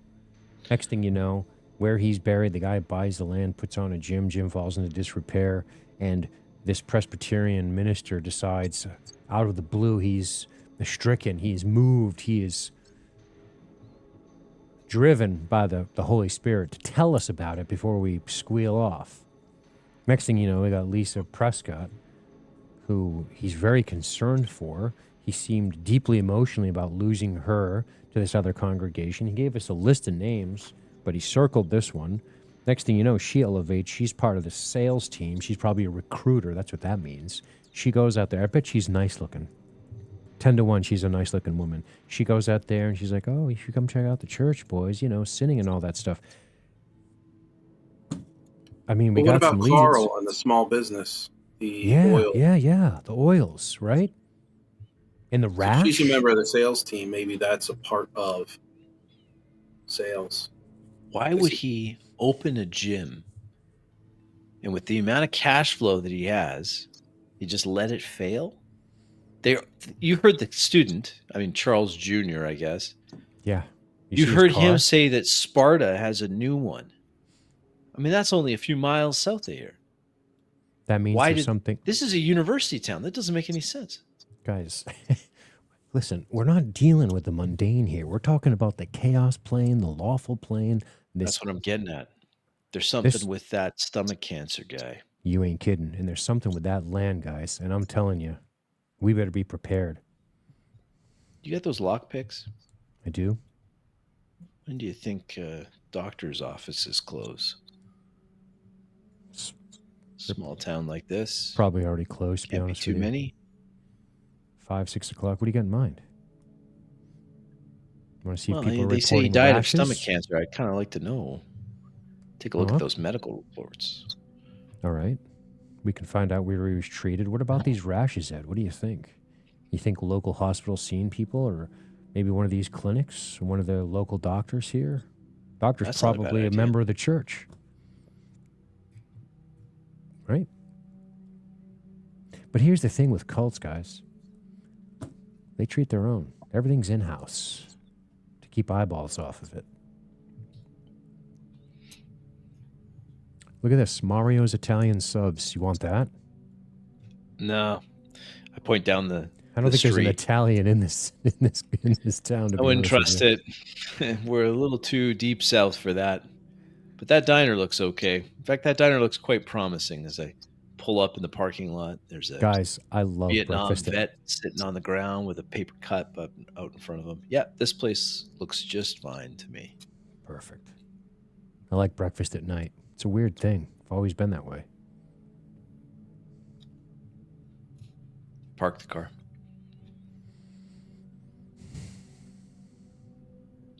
Ed, what do you think's going on here? At the diner, hopefully a lot of good food. Yeah. We We didn't have great. steak, Nick. Well, if you were a little nicer to Sheila, you might have got a slice. Well, I think that you have really good instincts, Nick, and I think that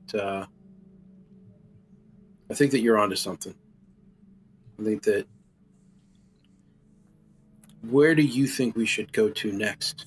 I don't know if the YMCA is going to bear any fruit because it's essentially just according to what you've been told, a paved over body. Without a lot of, heavy equipment, there's probably no getting through the foundation unless the body was moved. But you seem to indicate that it was paved over, yes? Not paved over. I think they built the YMCA on top of this old spot. Do you guys want to go in, or should we talk about this in the car? Nah, let's go get something to eat. I open the Alright. door and get out. The one of the invitations gets caught by the wind and flies out and lands on the ground.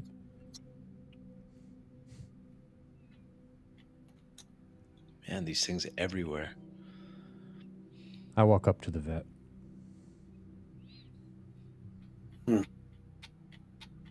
He's I bend over. they're holding a cup, drinking a steaming paper cup of coffee. He looks up. Bum rap, brother. Give him $5. Nods. Much obliged. More than I ever got from those sorry SOBs. Pockets it. I also walk up to the vet. Notwithstanding I'm wearing suit pants and a suit coat, I sit down next to him. Yeah, guys, I'll be in a sec. Just order me a cheeseburger. You got it. Father, after you. Actually, make that 2 cheeseburgers. I look over at the vet. Actually, I smile. I trail off. I walk over to the flyer ticket that flitted down out of the air onto the ground, and I pick it up, smell it. The same scent of essential oil on it. I look up and down the street, seeing if I can identify any hanging flyers, any of the tickets, where this one might have come from, how far apart are they spaced from where one's hanging to the next.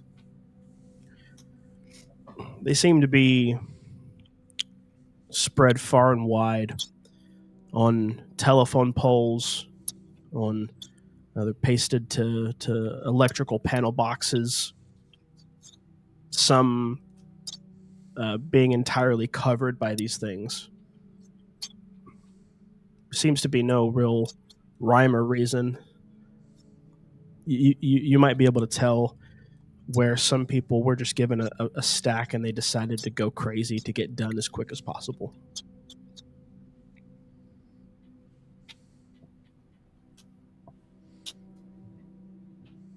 A stain on the page of the preliminary services, one happening in 5 minutes. I step over to Bill and the vet. Sir, are you hungry? Would you share a meal with us, please? He looks up. Oh, well, sure. On me, of course. On me, of course. It's all right. He's good. He's good. He's a friend, I say to the vet. He's a good guy. I don't know if he has all the answers, but he's interesting to talk to. He's got a Cling-ling-ling. Step into the diner. low I love that smell. Hey, jukebox rolling. I glance out the diner window and I say, we're going to need a spot for 5 of us. 4 of us, sorry. Lady dressed up in a waitress outfit, sort of a blue smock, blue apron. This is points over to a booth in the corner. Well, we all can just have that one right there. Thank you so much. I look at her name tag. Darcy. Thank you so much, Darcy. Much obliged. You're welcome. You're welcome. Thank you. Can we still get breakfast? All day, every day. Darcy, excellent news. I go sit down and wait. Looking over. I swap places and dates with the vet, comparing and see if we had any overlapped service. So walk over to the booth, gesture for him to sit down.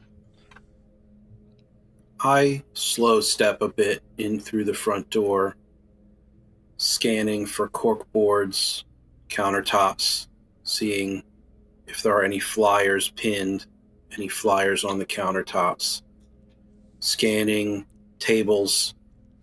Are there flyers on the tables? Taking a really good measure of exactly where these flyers are positioned. In the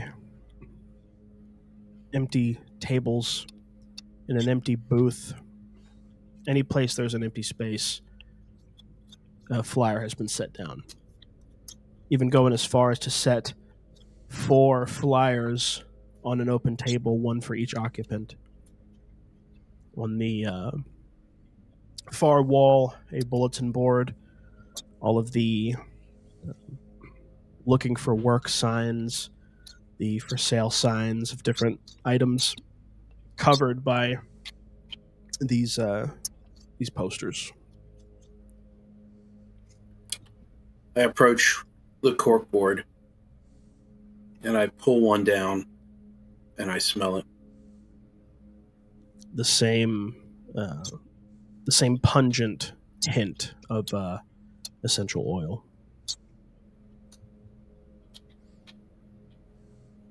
I fold it up and put it in my pocket, and I make my way to the booth with the rest. Hey, Bill, what's your friend's name? I gesture over to him. Oh, this is Nick. We've done some work together. I mean, what's his name? No. I was introducing you to him. Oh, Nick. Sorry. Yeah. Go ahead. My head's all over the place. These guys are good. They're good. They're fine. The priest is fine too.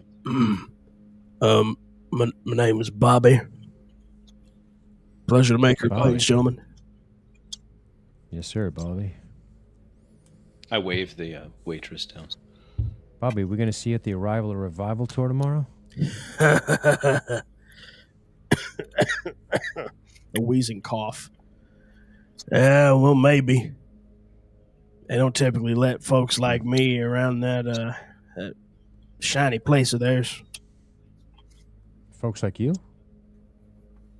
Yeah, folks who are down on their luck. Visibly, and he sort of he stretches out his hands, shows arthritic, gnarled fingers, and folks with visible ailments. I shoot Bill a look.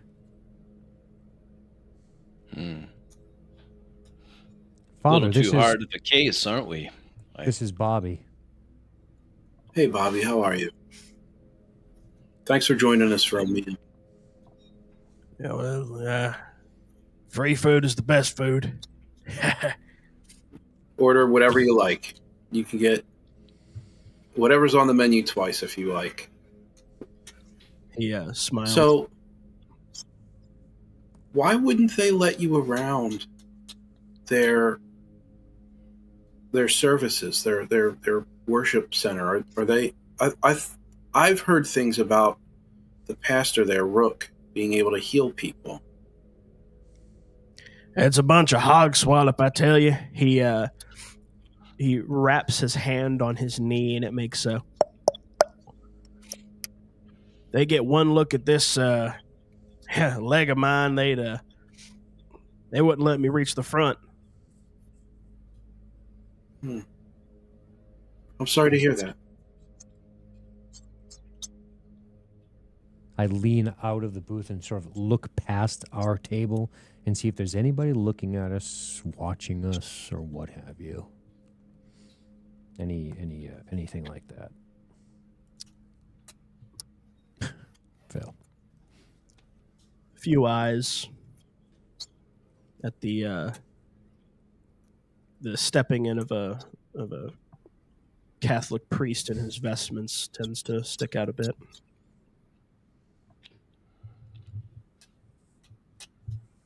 Yeah, I reckon they'd if you actually have any real problems, they don't want anything to do with you. Gets rid of all the subterfuge, you know. So you don't think there's actual real healing that's going on there? Not at that place, no. I must have been by there at least 3 or 4 times. All they did was try to give me this daggum oil nonsense.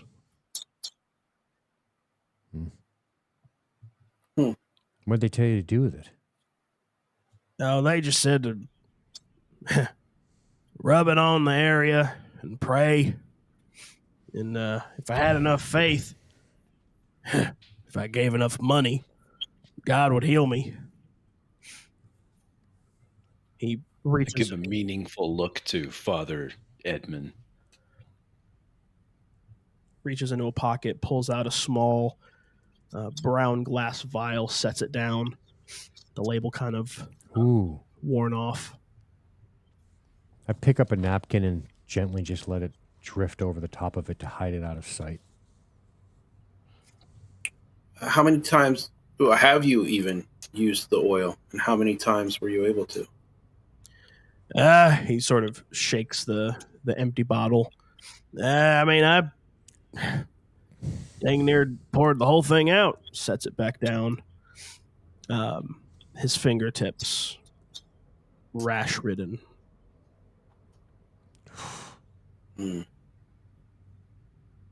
My eyes linger on the fingertips. Don't go back to those guys, right? They're charlatans. They're liars. What did the VA say to you? What's this? I would like to give your case officer a piece of my mind. What's the name of this? I pull out my pad of paper, my Parker pen. Who's your case? Who's your guy at VA? Who's your contact? My VA contact. Yeah. Son, you put too much trust in the system. Amen to that. Heads are going to roll. This isn't right. Heads are going to roll. They kicked me to the curb long ago. The last person I remember talking to was Staff Sergeant Wilkerson. All right. I'm going to give him a call. Is the office in Cookeville? Veteran Affairs? I reckon so. You'd have to go more towards the up near the college way to get that part of town. Bobby, look. Clearly we're not from around here, right? You're telling me. We don't really much believe in this hogwash either, as you put it. Looks to the father. Looks back to you. No, this is good. We're in on this, but this I lower my voice, crouch down a little. This Rook guy, I don't know about all that. Got any info for us? We'll take it. Well, he kind of slides the glass vial forward. That ain't doing me much good. Y'all can keep that.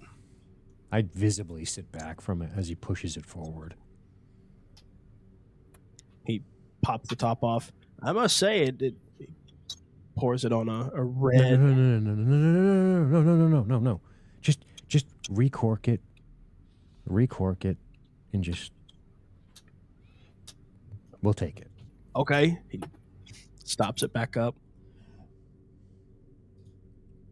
rubs the one drop that fell onto his hand, sort of rubbing his hands together. Slides it. Bobby, I think it's causing your rash. You think so? Well, I'll be. Yeah, I do. He starts to scratch his hands, and No, man, small no. white flakes begin to fall on the table. I'm going to be right back. I get up and walk away. I go into the men's room. I put my hand on Bobby's shoulder. Look, I'm going to call Staff Sergeant Wilkinson. I might have some pull here. But stop putting that stuff on. It's not helping. No, don't scratch it here. We got food. I waved the waitress again, impatient. She finally comes over. But where are those cheeseburgers, miss? When are we getting those? He should be coming out any moment now. And the sound of a ding from the back. Can we get some extra napkins too, please? Sure. She reaches into an apron, pulls out a couple of them. I hand a few to Bobby. Just wipe your hands with it. Get that stuff off. I look up at the waitress. Thank you for your patience. She gives a polite smile, begins to walk away. Splash water on my face in the men's room, and I look in the mirror. And I just look at myself intently for a moment. This is a big one, Nick. This is a big one, Nick. This is our ticket, baby. I put my hand on the mirror. Whew. I walk out and head back to the seat, back to the booth. The food is brought out and is laid before you all. Bobby begins to eat greedily, stuffing his face. Eggs over here. Everything is cooked to perfection. I take a few bites and wave the waitress down again. Hey, can I get this to go? Can you put this in a bag for me? Turns out I'm not as hungry as I thought. Oh, well, certainly. She quickly steps behind the counter, grabs some cardboard boxes, and passes them out to the table. Bobby, what'd you say your last name was? Oh, Davis. Bobby Davis.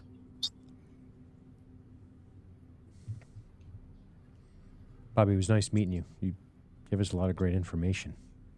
Great information, really. Well, pleasure's all mine, partner, as he stuffs some French fries into his mouth.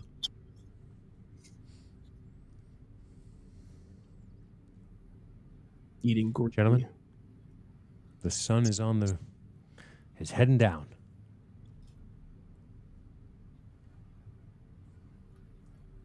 I am finished my meal in a flash, surprisingly. I look over to Bobby. I say, thank you so much for your service, Bobby. Thank you for the information. I reach into my pocket and pull out far too much money for a Catholic priest. I take some 20s and pay for the meal, and then I pull some off for Bobby, and I hand it to him directly, and I say, here, this should be enough to get you a hotel room for several nights, and it should be able to feed you through those nights as well. Dumbfounded at the generosity, he's thank you, sir. I must say this You're is welcome, Bobby. mighty generous. Thank you. You're very welcome. I don't think Pastor Rook's looking out for anyone in this town, but that doesn't mean God isn't. Well, hey, Well, God and your former brothers in arms. I clasp his arm. I'm going to be calling Sergeant Wilkinson. He's getting a phone call. We're going to get this sorted for you, okay? He nods and says, "Give him hell." I reach into my suit pocket, inside pocket of my suit. I pull out a business card. I slide it over to him. If you don't hear from him, you're going to give me a call, okay? Sure thing. He slides it and stuffs it in a pocket. Bill's got friends in high places, Bobby. He's going to help you out. No, I'm a dog with a bone, you know? I Yeah. don't like letting things go. I grab my cardboard box with a mostly uneaten cheeseburger in it, some fries stuffed in. I stand up. Just get going, gentlemen. Yep. Thanks, Bobby. He gives a thumbs up. And I think we'll end it right there. I think it's a good place to end it. These characters are some of the most kindest and generous people I think I have ever met in a role-playing context. But yeah, Well, some of them. yeah, some of them.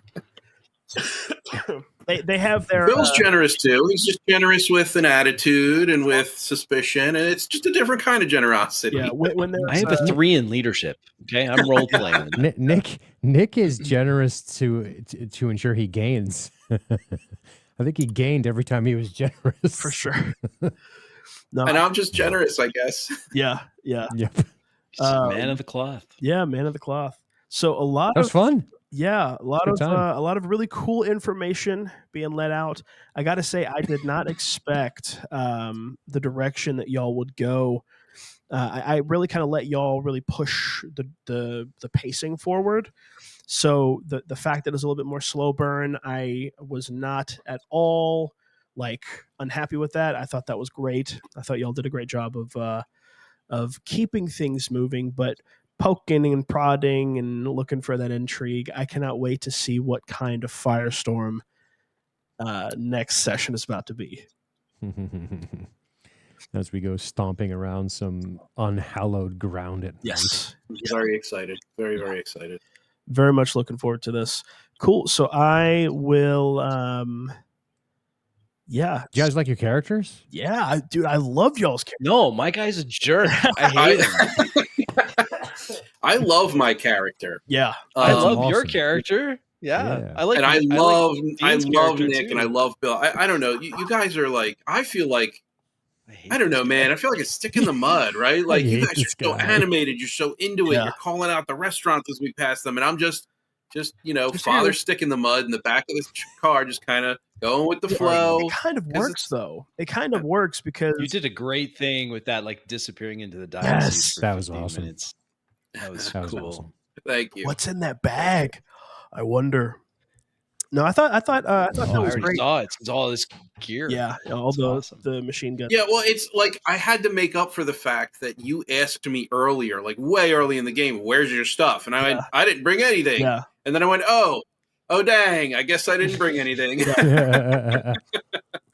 No, I thought that was great. I thought that thought- was There was a part where Bacon, you're praying with the guy with the rash in the Mhm. hallway of the hotel, and he's speaking in tongues. Glossolalia. And you described yourself looking up while he's got his head down, his eyes That was closed, awesome. and you're just looking at him. And I'm like, oh yeah, that's cool. I can picture Yeah. that. Yeah. Yeah. Yeah, his hands shaking like this, like Hulk Hogan in the sleeper hold. Well, I was, Next thing you know, yeah. When he tightened his grip, I was afraid that he was going to like just freak out on me, right? Like, cause that's the MO kind of. sure. Yeah. So I was a little fearful. So I opened my eyes just to be able Yeah. to react in the moment, but Mhm. things went okay. Yeah. Things went okay. Nice. Cool. Yeah, that was fun. Yeah, a lot of fun. It's interesting to play. I like playing a variety of different characters, and it was cool to get to play a guy who is.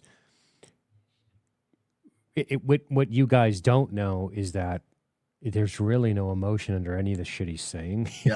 it's just kind of fucked up. Yeah. But like he, he's trying to get information. He's trying to gain. He's trying to always gain and get. Yeah. And that's that's what it is. It's interesting. So we'll see how it plays out as the stress mounts. Yeah. Well, I liked how you did this thing where you're like, yeah, I'm looking for my big break. Like, here's my big break. Yeah. Right. Yeah. And I'm going to make a story out of this. And I'm like, Yep. that's kind of cool that you're part of a secretive agency, but you're also, Right. hey, like, this is because you're moonlighting as a independent journalist, right? So, And I am one. Yeah. and you're an independent journalist, so you Right. need that big break story. But at the same time, we have to maintain this secretive thing about the membrane, and We certainly do. interesting. Yeah. I love how all of you are leaning into the day jobs of your characters. That has been an obvious motif throughout this session, is how everybody's really Right. leaned on the mundane aspect of their character. I thought that was great. So important information we learned about Richard Peterson and his family, the tragedy that struck them, and the odd circumstances surrounding that. So the YMCA, the abandoned YMCA, is a point of interest. Of course, the service happening The tomorrow. essential oils. Yes, the essential oils and the strange rash that is popping up on people. We will see where that leads us. I think we're surrounded. I honest to God think we're surrounded. We absolutely are. Like Father Merriweather Thanks, thinks that we are surrounded. We are in the lion's den. We are like, if this, because he's connected erroneously or otherwise that the essential oils has something to do with this. They exhibit like, drug use type behaviors. There's this essential oil thing. It's everywhere because they apparently are soaking the flyers in it. I am prepared to not win. Yeah.